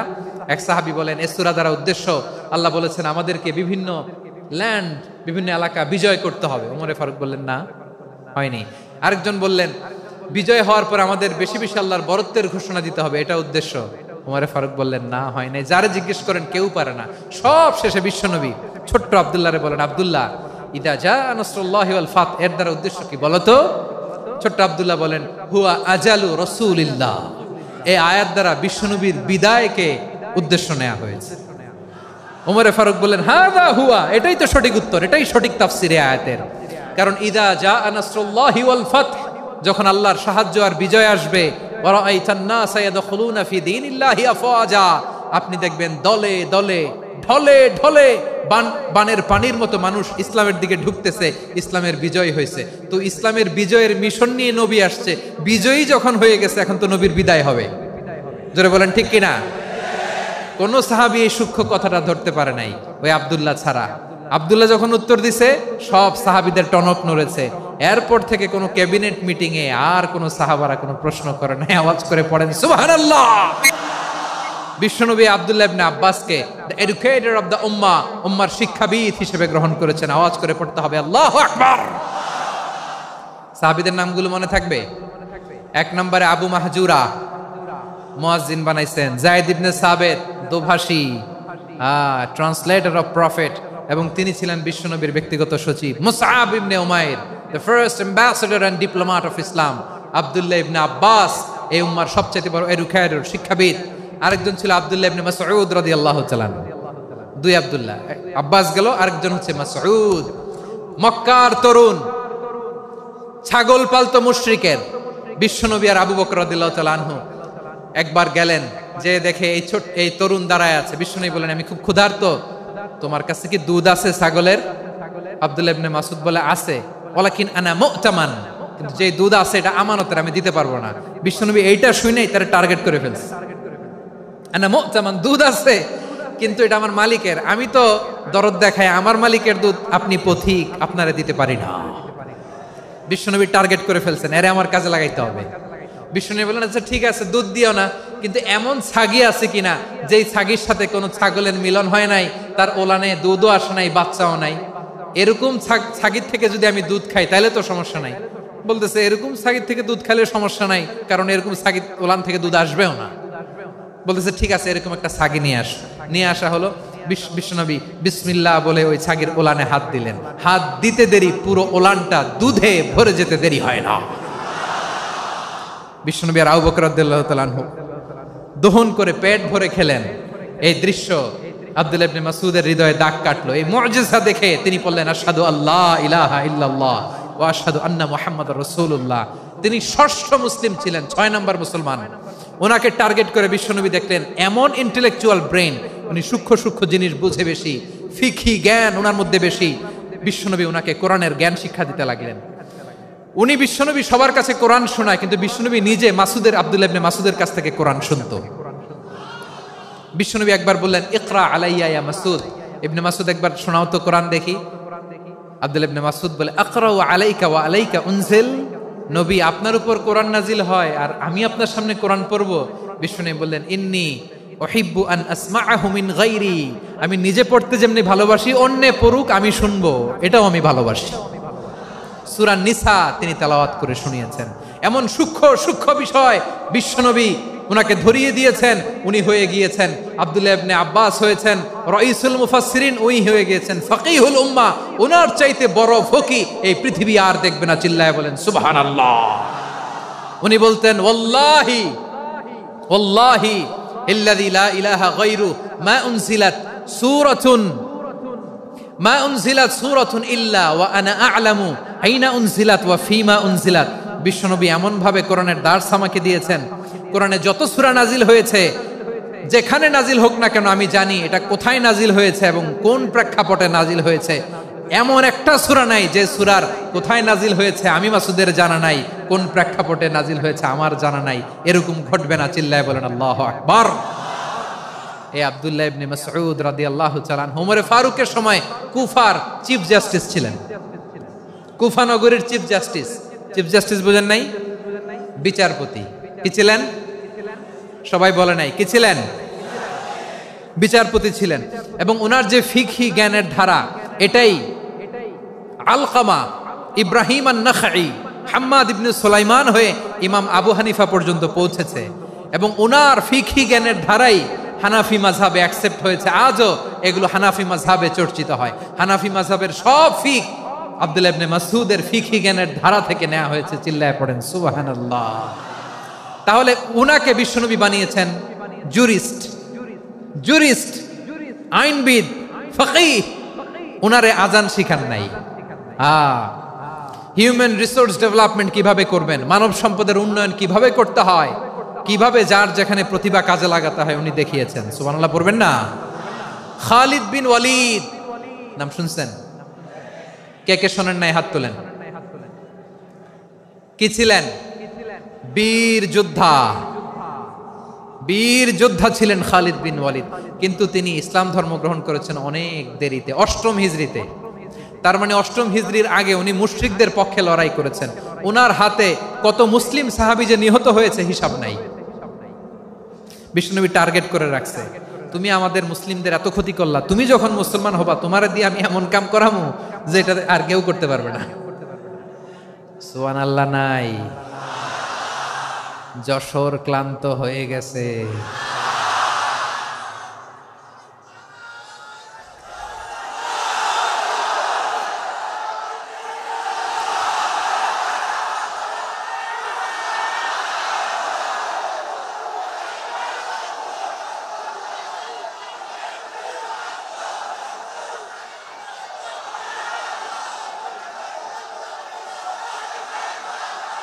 মাশাআল্লাহ, বসুন বসুন বসুন। খালিদ বিন ওয়ালিদ রাদিয়াল্লাহু তাআলা 8ম হিজরিতে মুসলিম হয়েছেন, মক্কা বিজয়ের আগে। তো মক্কা বিজয়ের আগে যখন মুসলিম হয়েছেন, এর আগে কি করছেন? কাফিরদের সাথে যুদ্ধ করেছেন। উনি উহুদের যুদ্ধে মুসলমানদের যে পরাজয় ভাব, কঠিন পরিস্থিতির মুখোমুখি উনার কারণে পিছন থেকে এমন আতর্কিত আক্রমণ করেছেন, মুসলমানদেরকে কচুকাটা করেছেন। 8ম হিজরিতে আল্লাহ তাআলা হেদায়েতের নূর দিয়ে ওনার হৃদয়টাকে উজালা করে দিলেন। লা ইলাহা এটা এমন বাণী যার হৃদয়ে একবার টাচ খাবে, এইটা থেকে সে আর পালিয়ে বেড়াতে পারে। ঝিনুকের ভেতর লুকিয়ে থাকে যেমন মতি, ঝিনুকের ভেতর লুকিয়ে থাকে যেমন মতি, কলমা শাহাদাতে আছে আল্লাহর জ্যোতি, কলমা শাহাদাতে আছে আল্লাহর জ্যোতি। ঠিক কিনা বলেন? মক্কা বিজয়ের আগে মুসলিম হলেন, হওয়ার পরেই বিশ্বনবীর টার্গেট ফুলফিল হলো। ওই যে টার্গেট করে রেখেছেন আর দোয়া করেছেন, খালিদ বিন ওয়ালিদ যদি মুসলিম হয় তাকে আমি মিলিটারি চিফ বানাবো। ওনাকে আজান শিখান নাই, ওনারে কান ধইরা নামাজের এই মাথা থেকে ওই মাথা আনান নাই, ফিকহি কোরআনের সূক্ষ্ম তাফসীর ওনারে শিখান নাই, অ্যাম্বাসেডর বানান নাই। বিষ্ণু ইসলাম উনাকে সামরিক অভিযানে প্রেরণ করেছেন। সামরিক অভিযানে তিনি প্রেরণ করেছেন। উনার জীবদ্দশায় উনার নেতৃত্বে যতগুলো যুদ্ধ হয়েছে, একটা যুদ্ধেও তিনি পরাজয় বরণ করেন নাই। ওমরে ফারুকের সময়কালে তিনি চিফ অফ মুসলিম মিলিটারি মানে মুসলিম সেনাপতি হয়েছেন। যশোর আওয়াজ করো, ঠিক কিনা বলো? সেনাপতি, মুসলিম সেনাপতি। তাহলে কিভাবে হিউম্যান রিসোর্স ব্যবহার করতে হয় গোটা বিশ্ব আমার নবীর কাছ থেকে শিখে নাও। খালিদ বিন ওয়ালিদ, ওনাকে বিশ্বনবী একটা উপাধি দিয়েছেন। উপাধিটা হচ্ছে সাইফুল্লাহিল মাসলুল, আল্লাহর নাঙ্গা তরবারি, আল্লাহর খোলা তরবারি, দ্য ওপেন সোর্ড অফ আল্লাহ। খালিদ বিন ওয়ালিদ মুসলিম সেনাপতি। হাসান বিন সাবেত নাম শুনছেন? দেখি উনি কি ছিল বলেন? রাসূলের সভা কবি, কালচারাল হিজিমনিকে ডিফিট করার জন্য। উনি ভালো অস্ত্র চালানো জানতেন না, ওই কাজে উনি যেতেন না। ওনার ছিল কাব্য প্রতিভা। কাব্য প্রতিভা, কাফিররা কবিতা দিয়ে নবীকে গালি দিত। বিশ্বনবী বলতেন, ইয়া হাসান আজিব আন রাসূলিল্লাহ, তুমি নবীর হয়ে কাফেরদের এই কথাগুলোর জবাব দাও। বিশ্বনবীর একটা মিম্বার ছিল। বিশ্বনবীর মিম্বারের পাশাপাশি মসজিদে নববীতে এই হাসান বিন সাবেতের জন্য বিশ্বনবী একটা স্পেশাল মিম্বার বানিয়ে দিয়েছেন। এখান থেকে তুমি জবাব দাও। এবং বিশ্বনবী বলেছেন, আল্লাহুম্মা আইয়িদহু বিরূহিল কুদুস। আল্লাহ, হাসান আমার পক্ষে জবাব দেয়, তুমি জিব্রাইল মারফত তাকে সাহায্য পাঠায়া দিও। রাসূল সাল্লাল্লাহু আলাইহি ইসলামের সভা কবি, the poet of the prophet, নবীর কবি। উনি কবিতা দিয়ে এমন উচ্চাঙ্গের ভাষায় কবিতা দিয়ে তিনি জবাব দিতেন, কাফিরদের গা শিহরে যেত, তাদের হৃদয়ে আগুন ধরে যেত। তাহলে এরকম কবিরও দরকার আছে না নাই? এখন যাকে আল্লাহ দিছে কাব্য প্রতিভা, এরা যদি আপনি যুদ্ধের ময়দানে পাঠান হবে? যারে দিছে সুরেলা গলা, এরা যদি অ্যাম্বাসেডর বানান হবে না। হাসান বিন সাবিত ছিলেন বিষ্ণু ইসলামের কবি। হুযায়ফা ইবনুল ইয়ামান বিশ্বনবীর গোয়েন্দা বিভাগের প্রধান। কিসের প্রধান? হুযায়ফা ইবনুল ইয়ামান। ওনার ছিল ডিটেকটিভ মাইন্ড, গোয়েন্দা বিভাগের প্রধান, এবং উনি হচ্ছেন সাহিবু সিররি রাসূলিল্লাহ, রাসূল সাল্লাল্লাহু আলাইহি ওয়াসাল্লামের গোপন তথ্যের ধারক বাহক। নবীর যেই কথা কেউ জানে না, সব হুযায়ফার পেটের ভিতরে ছিল। সুবহানাল্লাহ পড়েন। মদিনার যত ইহুদিদের একটা লিস্ট ছিল, এই লিস্ট শুধু দুইজন জানতো, বিশ্বনবী আর হুযায়ফা। সুবহানাল্লাহ পড়বেন না? তাহলে উনাকে কোন দায়িত্ব দিছে? কোন বিভাগ? যশোর, আওয়াজ করো, কোন বিভাগ? গোয়েন্দা বিভাগের হেড ছিল। খন্দকের যুদ্ধে প্রচন্ড আজকের মতো শৈত্য প্রবাহ, মাটি খনন করতে করতে সাহাবীদের পেটে ক্ষুধা নাই, দাঁড়াইতে পারে না নামাজের জন্য, এত ক্লান্ত, ক্লান্ত শ্রান্ত। বিশ্বনবী বললেন, কে আছো? এই কঠিন শীত, এই ভয় আর ক্ষুধার মধ্যেও খন্দকের পরীক্ষার টপকে শত্রু শিবিরে যে আমাকে তথ্য দিবা, কে আছো? কারো গায়ে শক্তিই নাই যে দাঁড়াবে, কেউ দাঁড়ায় না। বিশ্বনবী তখন নিজে হুযায়ফাকে ডাক দিলেন, হুযায়ফা, যে আমাকে আজকে শত্রু শিবিরের তথ্য এনে দিবে, সে জান্নাতে আমার মোরাফাকা, আমার সঙ্গী হবে। হুযায়ফা রাদিয়াল্লাহু ইবনুল ইয়ামান জীবনের ঝুঁকি নিয়ে এই ক্ষুধা, শৈত্য প্রবাহ, কোল্ড ওয়েভসকে উপেক্ষা করে পরীক্ষা টপকে শত্রু শিবিরে যে সবার কথাগুলো চুপে চুপে শুনে বিশ্বনবীর দরবারে এসে গোয়েন্দাদের মতো তথ্য সরবরাহ করেছে। বিশ্বনবীর গোয়েন্দা বিভাগের প্রধান হুযায়ফা ইবনুল ইয়ামান ইন্টেলিজেন্স বিভাগ চালাতেন। মুনাফিকদের নাম ওনার কাছে ছিল। মুআয ইবনে জাবাল মদিনা রাষ্ট্রের সবচেয়ে সিনিয়র আমলা ছিলেন। আমলাতন্ত্র চিনেন তো? প্রশাসনিক কাজ যারা চালায়, অ্যাডমিনিস্ট্রেশন বুঝেন না? The department of administration. মদিনার রাষ্ট্রের সিনিয়র আমলা মুআয ইবনে জাবাল মুতাখাসসিসুন ফিল হালাল ওয়াল হারাম, হালাল হারামের স্পেশালিস্ট ছিলেন। বিশ্বনবী উনাকে ইয়ামানের গভর্নর করে পাঠাইছেন। বলেছেন, ইন্নাকা তা'তি কওমান আহলা কিতাব, এমন গোষ্ঠীর কাছে যাবা যারা ইহুদি নাসারা, আগে শাহাদা পড়লে এরপরে নামাজের দাওয়াত দিও, নামাজ পড়লে যাকাতের দাওয়াত দিও। গভর্নরের অ্যাটিটিউড যেমন থাকে তেমন অ্যাটিটিউড ধরে রেখো। সুবহানাল্লাহ পড়েন। তাহলে মুআয ইবনে জাবালকে দিয়ে বিশ্বনবী কবিতা লেখায় নাই, চিঠি লেখায় নাই, আজান দেওয়ায় নাই। সুবহানাল্লাহ পড়বেন না? সব শেষ সাহাবী বলি আবু হুরায়রা রাদিয়াল্লাহু তাআলা, নাম শুনছেন? বিড়ালের বাবা। কি করতেন? খালি হাদিস মুখস্থ করতেন। উনি বলতেন, আলজামু রাসূলুল্লাহ আলা মিলই বাতনি, আমার শুধু পেটের ক্ষুধার বন্দোবস্ত হইলে আমি নবীর সঙ্গ ছাড়তাম না। আমার আনসার সাহাবারা ক্ষেত খামারের কাজ করত, আমার মুহাজির সাহাবারা ব্যবসা করত, আর আমি নবীর সাথে সাথে থাকতাম। শুধু সকাল বিকাল দুই বেলা যদি আমার খাবারের বন্দোবস্ত হয়, আমি আর নবীর লক ছাড়ি না। সুবহানাল্লাহ কইবেন না? 5374টা হাদিস তিনি বর্ণনা করেছেন। সবচেয়ে বেশি হাদিস বর্ণনাকারী সাহাবী। হাদিস প্রিজার্ভেশনের কাজে বিশ্বনবী ওনাকে কাজে লাগিয়েছেন। উনি একদিন বলেন, ইয়া রাসূলুল্লাহ আসমাউ মিনকা কাসীরান ফালা আহফাজু, নবী অনেক কথা শুনি আমার মনে থাকে না। বিষ্ণু বললেন, তাই? উবসুত রিদাক, তোমার চাদরটা বিছাও। আবু হুরায়রা বিছালেন, বিশ্বনবী হাত বুলায় দিলেন, এরপরে অনেক হাদিস বর্ণনা করলেন। আবু হুরায়রা বলে, তারপর থেকে বিশ্বনবী যাই বর্ণনা করে আমি শুনি আর একটাও বলি না। এখন সুবহানাল্লাহ। বিশ্বনবী ওনাকে হাদিস প্রিজার্ভেশন, নবীর এই যে লক্ষ্য হাদিস প্রিজার্ভেশনের এই দায়িত্ব দিয়েছেন সাইয়েদনা আবু হুরায়রা রাদিয়াল্লাহু তাআলা আনহুকে। প্রিয় ভাইরা, তাহলে 10 জন সাহাবীর কথা যে বললাম, আপনারা কি খেয়াল করেছেন কত বড় ট্যালেন্ট হান্টার, চৌকস ট্যালেন্ট হান্টার ছিল আমার নবী। এক একজনের এক এক ট্যালেন্ট, এক এক কাজে অ্যাসাইন করেছেন, এক একজনকে এক এক দায়িত্ব দিয়েছেন, এক একজনের প্রতিভাকে এক একভাবে বিকশিত হওয়ার সুযোগ দিয়েছেন। আওয়াজ করে বলেন ঠিক কি না? এখন আমার পর্দার আড়ালে আমার মায়েরা বলবে, এতগুলো পুরুষ সাহাবীর কথা বললো, নারী সাহাবীরা কি কিছু করে নাই? হ্যাঁ, একজন নারী সাহাবীর কথা বলে মোনাজাত হবে, দোয়া ছাড়া কেউ যাব না। রুফাইদা আল আসলামিয়া রাদিয়াল্লাহু তাআলা আনহা, ওনার বাবার নাম সাআদ আল আসলামি। বিশ্বনবী কি খেয়াল করলেন দেখেন, সাআদ ছিল মদিনার বড় ডাক্তার। এই নারী সাহাবী রুফাইদা বাবার কাছ থেকে চিকিৎসা বিদ্যা শিখেছেন। যখন শিখছে বিশ্বনবী দেখলেন আমার তো প্রতি সপ্তাহে সপ্তাহে যুদ্ধে আহত সাহাবীদের সেবা দিবে কে? বিশ্বনবী রুফাইদাকে বললেন, রুফাইদা তুমি মসজিদে নববীর পাশে একটা মেডিকেল ক্যাম্প করো। এই যে সাকিনা আদ্দিন মেডিকেলের আমার ছাত্রী বন্ধুরা শুনে রাখো, তোমাদের আইকন হচ্ছে এই রুফাইদা আল আসলামিয়া। বিশ্বনবীর ডিরেকশন অনুযায়ী তিনি মসজিদে নববীর পাশে একটা মেডিকেল ক্যাম্প করলেন এবং আহত সাহাবাদের চিকিৎসা উনি ওনার টিম নিয়ে দিতেন। বিশ্বনবীর পরামর্শে উনি আনসারি এবং মুহাজির মহিলা সাহাবীদেরকে নিয়ে একটা স্পেশাল মেডিকেল টিম গঠন করলেন। খায়বার যুদ্ধে 7ম হিজরিতে যখন বিশ্বনবী যায়, উনি ওনার টিম নিয়ে আসলেন, বললেন, ইয়া রাসূলুল্লাহ, আমরা তো তলোয়ার চালাতে পারি না, আমরা তো তীর মারতে পারি না, আপনি যদি অনুমতি দেন খায়বার অভিযানে আমি আমার টিম নিয়ে মেডিকেল টিমের সেবাটা সার্ভিসটা দিতে চাই। পড়েন সুবহানাল্লাহ।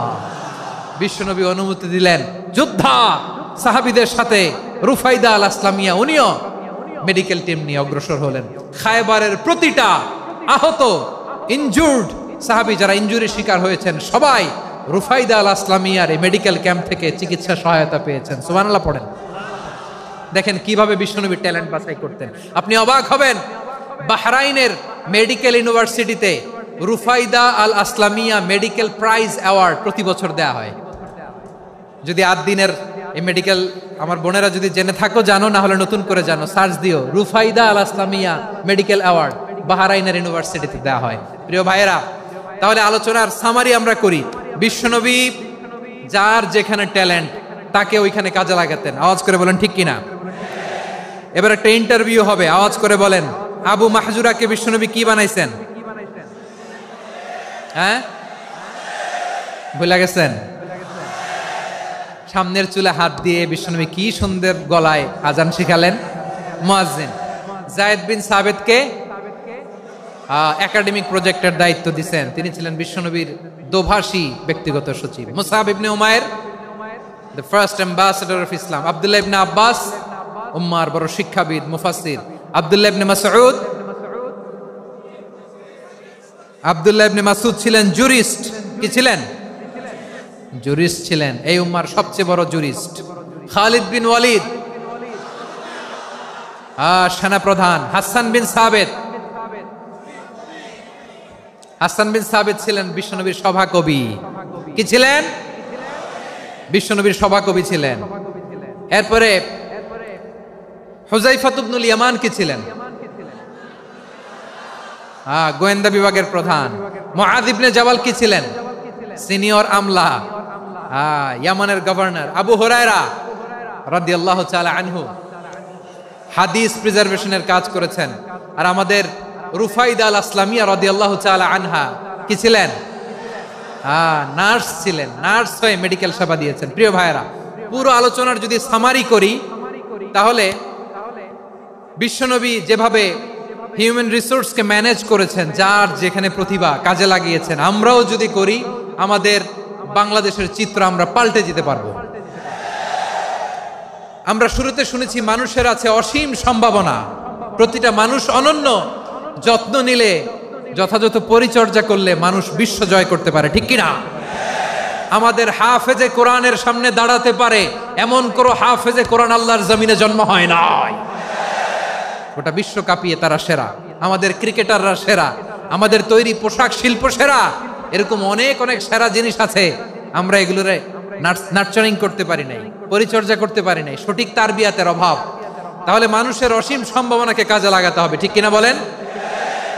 ইউনুস গভর্নমেন্টকে আমি বলবো, অল্প সময়ের জন্য আপনারা এসেছেন, সংস্কারও করতে হবে, আবার নির্বাচনও করতে হবে। সব সংস্কার হয়তো করতে পারবেন না, যতটুকু পারবেন এর মধ্যে আমাদের যে হিউজ ম্যান পাওয়ার, আমাদের যে মানব সম্পদ, হিউম্যান রিসোর্স, এটাকে ডেভেলপ করে আপনাদের যেতে হবে। যেটা পারবেন না সেটাকে পরবর্তী নির্বাচিত গভর্নমেন্টের কাছে রেখে যেতে হবে, যে তারা যেন করে, তাদের কাছে আপনারা এটা রেখে যাবেন। তাহলে মানুষ চাইলে বিশ্ব জয় করতে পারে। আর মানুষকে হারাতে পারে কেউ? জোরে বলো যশোর, মানুষকে হারাতে পারে কেউ? আল্লাহ আমাদেরকে জনসংখ্যা দিয়েছেন। প্রিয় ভাইয়েরা, এই জনসংখ্যা অনেক বড় সম্পদ, এটা আমাদের জন্য অভিশাপ নয়, আশীর্বাদ। আমাদের জনসংখ্যাকে যদি আমরা জনশক্তিতে রূপান্তর করতে পারি, আজকে বাংলাদেশ যে অবস্থানে দাঁড়িয়ে আছে, বাংলাদেশ তার 20 গুণ উন্নতির শিখরে চলে যাবে। চিল্লায় বলো ঠিক কিনা? আমাদের শ্রমিক ভাইয়েরা বাইরে কাজ করে, আমাদের শ্রমজীবী ভাইয়েরা, প্রবাসীরা, তাদের ব্যাপারে গুরুত্ব দিতে হবে। আমাদের শ্রমের দাম সবচেয়ে কম, সবচেয়ে কম। তারা এম্বাসিতে গুরুত্ব পায় না, এয়ারপোর্টে গুরুত্ব পায় না। এই সরকার অবশ্য তাদেরকে অনেক গুরুত্ব দিচ্ছে। আমাদের অদক্ষ শ্রমিককে যখন আমরা দুবাই পাঠাই, অল্প বেতন পায়, কিন্তু ইন্ডিয়ানরা দক্ষ শ্রমিক পাঠাইলে তার 3 গুণ বেতন পায়। আমরা আমাদের শ্রমিকদেরকে অদক্ষ ভাবে আর পাঠাতে চাই না, দক্ষ শ্রমিক পাঠিয়ে আমরা রেমিটেন্সের বন্যা বইয়ে দেব। আমাদের শ্রমিকদের পাঠানো রেমিটেন্সের টাকায় সচল থাকে আমার দেশের অর্থনীতির চাকা। তাদেরকে সবচেয়ে গুরুত্ব দিতে হবে। আমরা পেয়েছি ফ্রিডম ফাইটার, মুক্তিযোদ্ধা, আর আমার প্রবাসী ভাইরা হচ্ছে রেমিটেন্স ফাইটার। জোরে বলো ঠিক কিনা? তাহলে আমাদের এই জনশক্তিকে জনসম্পদে ট্রান্সফর্ম করতে হবে, ঠিক কিনা বলেন? সরকার জনগণকে এভাবে পলিশ করতে হবে। মা বাবারা ছেলে মেয়েদের মধ্যে কার কোন যোগ্যতা তাকে ওইভাবে কাজে লাগাতে হবে। সবার এ প্লাস পাওয়ার কোনো দরকার নাই। আমাদের দেশে একটা টেন্ডেন্সি আছে, পরীক্ষায় এ প্লাস না পাইলে কই তুই কি করলি, পাশের বাড়ির ছেলে এ প্লাস পাইছে, যা ওর পা ধোয়া পানি খা। কি খা? তা আমি ভাবছি যে পা ধোয়া, এ প্লাস পাওয়া ছেলেদের পা ধোয়া পানির একটা পানির ব্র্যান্ড বানাইতে হবে। এরকম লেখা থাকবে, এ প্লাস পাওয়া ছেলেদের পা ধোয়া পানি। খাওয়া নাই, এগুলার খাওয়া নাই। ওরে আল্লাহ এ প্লাস পাওয়ার জন্য বানাইছে, আর আপনার ছেলেকে এই এ প্লাস গুলারে নিয়ন্ত্রণ করার জন্য আল্লাহ বানাইছে। ওকে দিয়ে আল্লাহ কি করবে আপনি জানেনই না। একটা এ প্লাস, একটা এ গ্রেড একটা মানুষের জীবনকে ঠিক করে দিতে পারে না। আপনার ছেলেকে আল্লাহ অন্যদিকে যোগ্যতা দিয়েছে। ওদের মনোবল ভাঙবেন না, খবরদার, খবরদার। ছেলে মেয়েদের মনোবল ভাঙবেন না। যাকে দিয়ে যেটা হবে তাকে দিয়ে সেটা করতে হবে, তার প্রতিভাকে সেভাবে কাজে লাগাতে হবে। তাহলে বাংলাদেশ, আমাদের এই জনসংখ্যা জনসম্পদে রূপান্তরিত হবে। আমাদের সরকারের তত্ত্বাবধানে আমাদের 18 কোটি জনগণ দক্ষ জনশক্তিতে রূপান্তরিত হোক। আমরা চাই কি চাই না? আমরা ভালো মানুষ, শ্রেষ্ঠ মানুষ হতে চাই কি চাই না? ওই জাপানিজদের মতো সৎ, ওই ইউরোপিয়ানদের মতো কালচার্ড। আমাদেরকে আল্লাহ তাআলা কোরআন সুন্নাহ অনেক কিছু দিয়েছেন। যেহেতু বর্তমানে আমরা দেখছি তারা সৎ, তাদের মধ্যে ভ্যালিউ আছে, সেগুলো আমাদের মধ্যে আনার দরকার আছে না নাই? আর ইসলাম দিয়ে আমাদের জীবনকে সাজাতে হবে, ইসলাম দিয়ে আমার পরিবারকে সাজাতে হবে। ইসলাম থেকে, কোরআন থেকে প্রেসক্রিপশন না নিলে জীবন সুন্দর হবে না। কোরআন থেকে প্রেসক্রিপশন না নিলে সমাজ সুন্দর হবে না। কোরআনের প্রেসক্রিপশন না মানলে রাষ্ট্র সুন্দর হবে না। কোরআনের প্রেসক্রিপশন অ্যাপ্লাই না করলে শুধু দুর্নীতি দমন কমিশন দিয়ে দুর্নীতি বন্ধ করা যাবে না। এজন্য কোরআনের আইন আমরা চাই কি চাই না? প্রিয় ভাইয়েরা, হিউম্যান রিসোর্স ডেভেলপমেন্ট, মানব সম্পদের উন্নয়ন, আমাদের সরকার যেন এদিকে নজর দেয়। আমরা যেন এই ব্যাপারে যত্নবান হয়ে উঠি। যাকে আল্লাহ যে যোগ্যতা দিয়েছে, এই যোগ্যতা দিয়ে আমরা যেন ইসলামের জন্য, দেশের জন্য কাজ করি। আমরা যেন আমাদের স্কিল ডেভেলপ করি, আমাদের পটেনশিয়ালকে ডেভেলপ করি। মোরালিটি, ভ্যালিউজ নিয়ে শায়েখ আহমদুল্লাহ আলোচনা করেছেন, এগুলো দিয়ে যেন আমরা আমাদেরকে সাজাই। আল্লাহ তাআলা আমাদের দেশকে তুমি নিরাপদ করো, আমরা পড়ি আমিন। আল্লাহ আমার 18 কোটি জনগণকে তুমি জনশক্তিতে রূপান্তরিত করো, আমিন। আল্লাহ আমরা হাতে হাত রেখে, কাঁধে কাঁধ মিলিয়ে, ভাইয়ে ভাইয়ে যেন এই দেশকে গড়তে পারি, আল্লাহ তুমি তৌফিক দান করো, আমরা পড়ি আমিন। আমার প্রিয় মহিউদ্দিন ভাই বলেছেন, হুজুর এমন একটা ঘোষণাপত্র দিয়ে যাবেন আজকের এই ঐতিহাসিক যশোরের প্রোগ্রামে, যেটা গোটা বাংলাদেশে মানুষ এটার উপর আমল করে। আমি যে কথাটা বলেছি এটাই, আসুন আমরা আমাদের জনসংখ্যাকে জনসম্পদে ট্রান্সফর্ম করি। আমাদের জনসংখ্যাকে আমরা যেন জনশক্তিতে রূপান্তরিত করি। জনসংখ্যাকে ট্রান্সফর্ম করে জনশক্তি দিয়ে আমরা যেন আগামীর বাংলাদেশ, স্বাধীন বাংলাদেশ 2.0 গড়ে তুলি। আল্লাহ তাআলা আমাদের সবাইকে কথাগুলো বোঝার, আমল করার তৌফিক দান করুন। এই জেনজি, ক্ষমা করে দিও আমাকে, অনেক ধমক দিছি, বকা দিছি। আল্লাহ তোমাদেরকে করুক, কবুল করুক, যশোরবাসীকে কবুল করুক, আদ দিনকে কবুল করুক, এই মেডিকেল কলেজকে কবুল করুক, ইসলামের জন্য বাদ ভাঙা এই জোয়ার এবং উচ্ছ্বাসকে আল্লাহ তাআলা কবুল করুক। হাযা মা ইনদি ওয়াল ইলমু ইনদাল্লাহ আলাইহি তাওয়াক্কালতু ওয়া ইলাইহি উনীব। সুবহানাকাল্লাহুম্মা ওয়া বিহামদিকা আশহাদু আল্লা ইলাহা ইল্লা আনতা আস্তাগফিরুকা ওয়া আতুবু ইলাইক। আল্লাহুম্মা আমিন। রব্বানা ظلمنا أنفسنا وإن لم تغفر لنا وترحمنا لنكونن من الخاسرين ربنا آتنا في الدنيا حسنة وفي الآخرة حسنة وقنا عذاب النار ও বিশাল আকাশের মালিক, বিশাল জমিনের মালিক, তোমার আকাশ বাতাসের তুলনায় আমাদের হাত দুইটা বড় ছোট্ট রে আল্লাহ। ছোট দুটি হাত পেতে বুক ভরা আশা নিয়ে তোমার শাহী দরবারে চেয়ে রইলাম। আমাদের জিন্দেগির গুনাহ খাতা তুমি মাফ করে দাও। আমাদের আব্বা আম্মা দাদা দাদি আত্মীয় স্বজন সবার গুনাহ খাতা তুমি মাফ করে দাও। আমাদের যত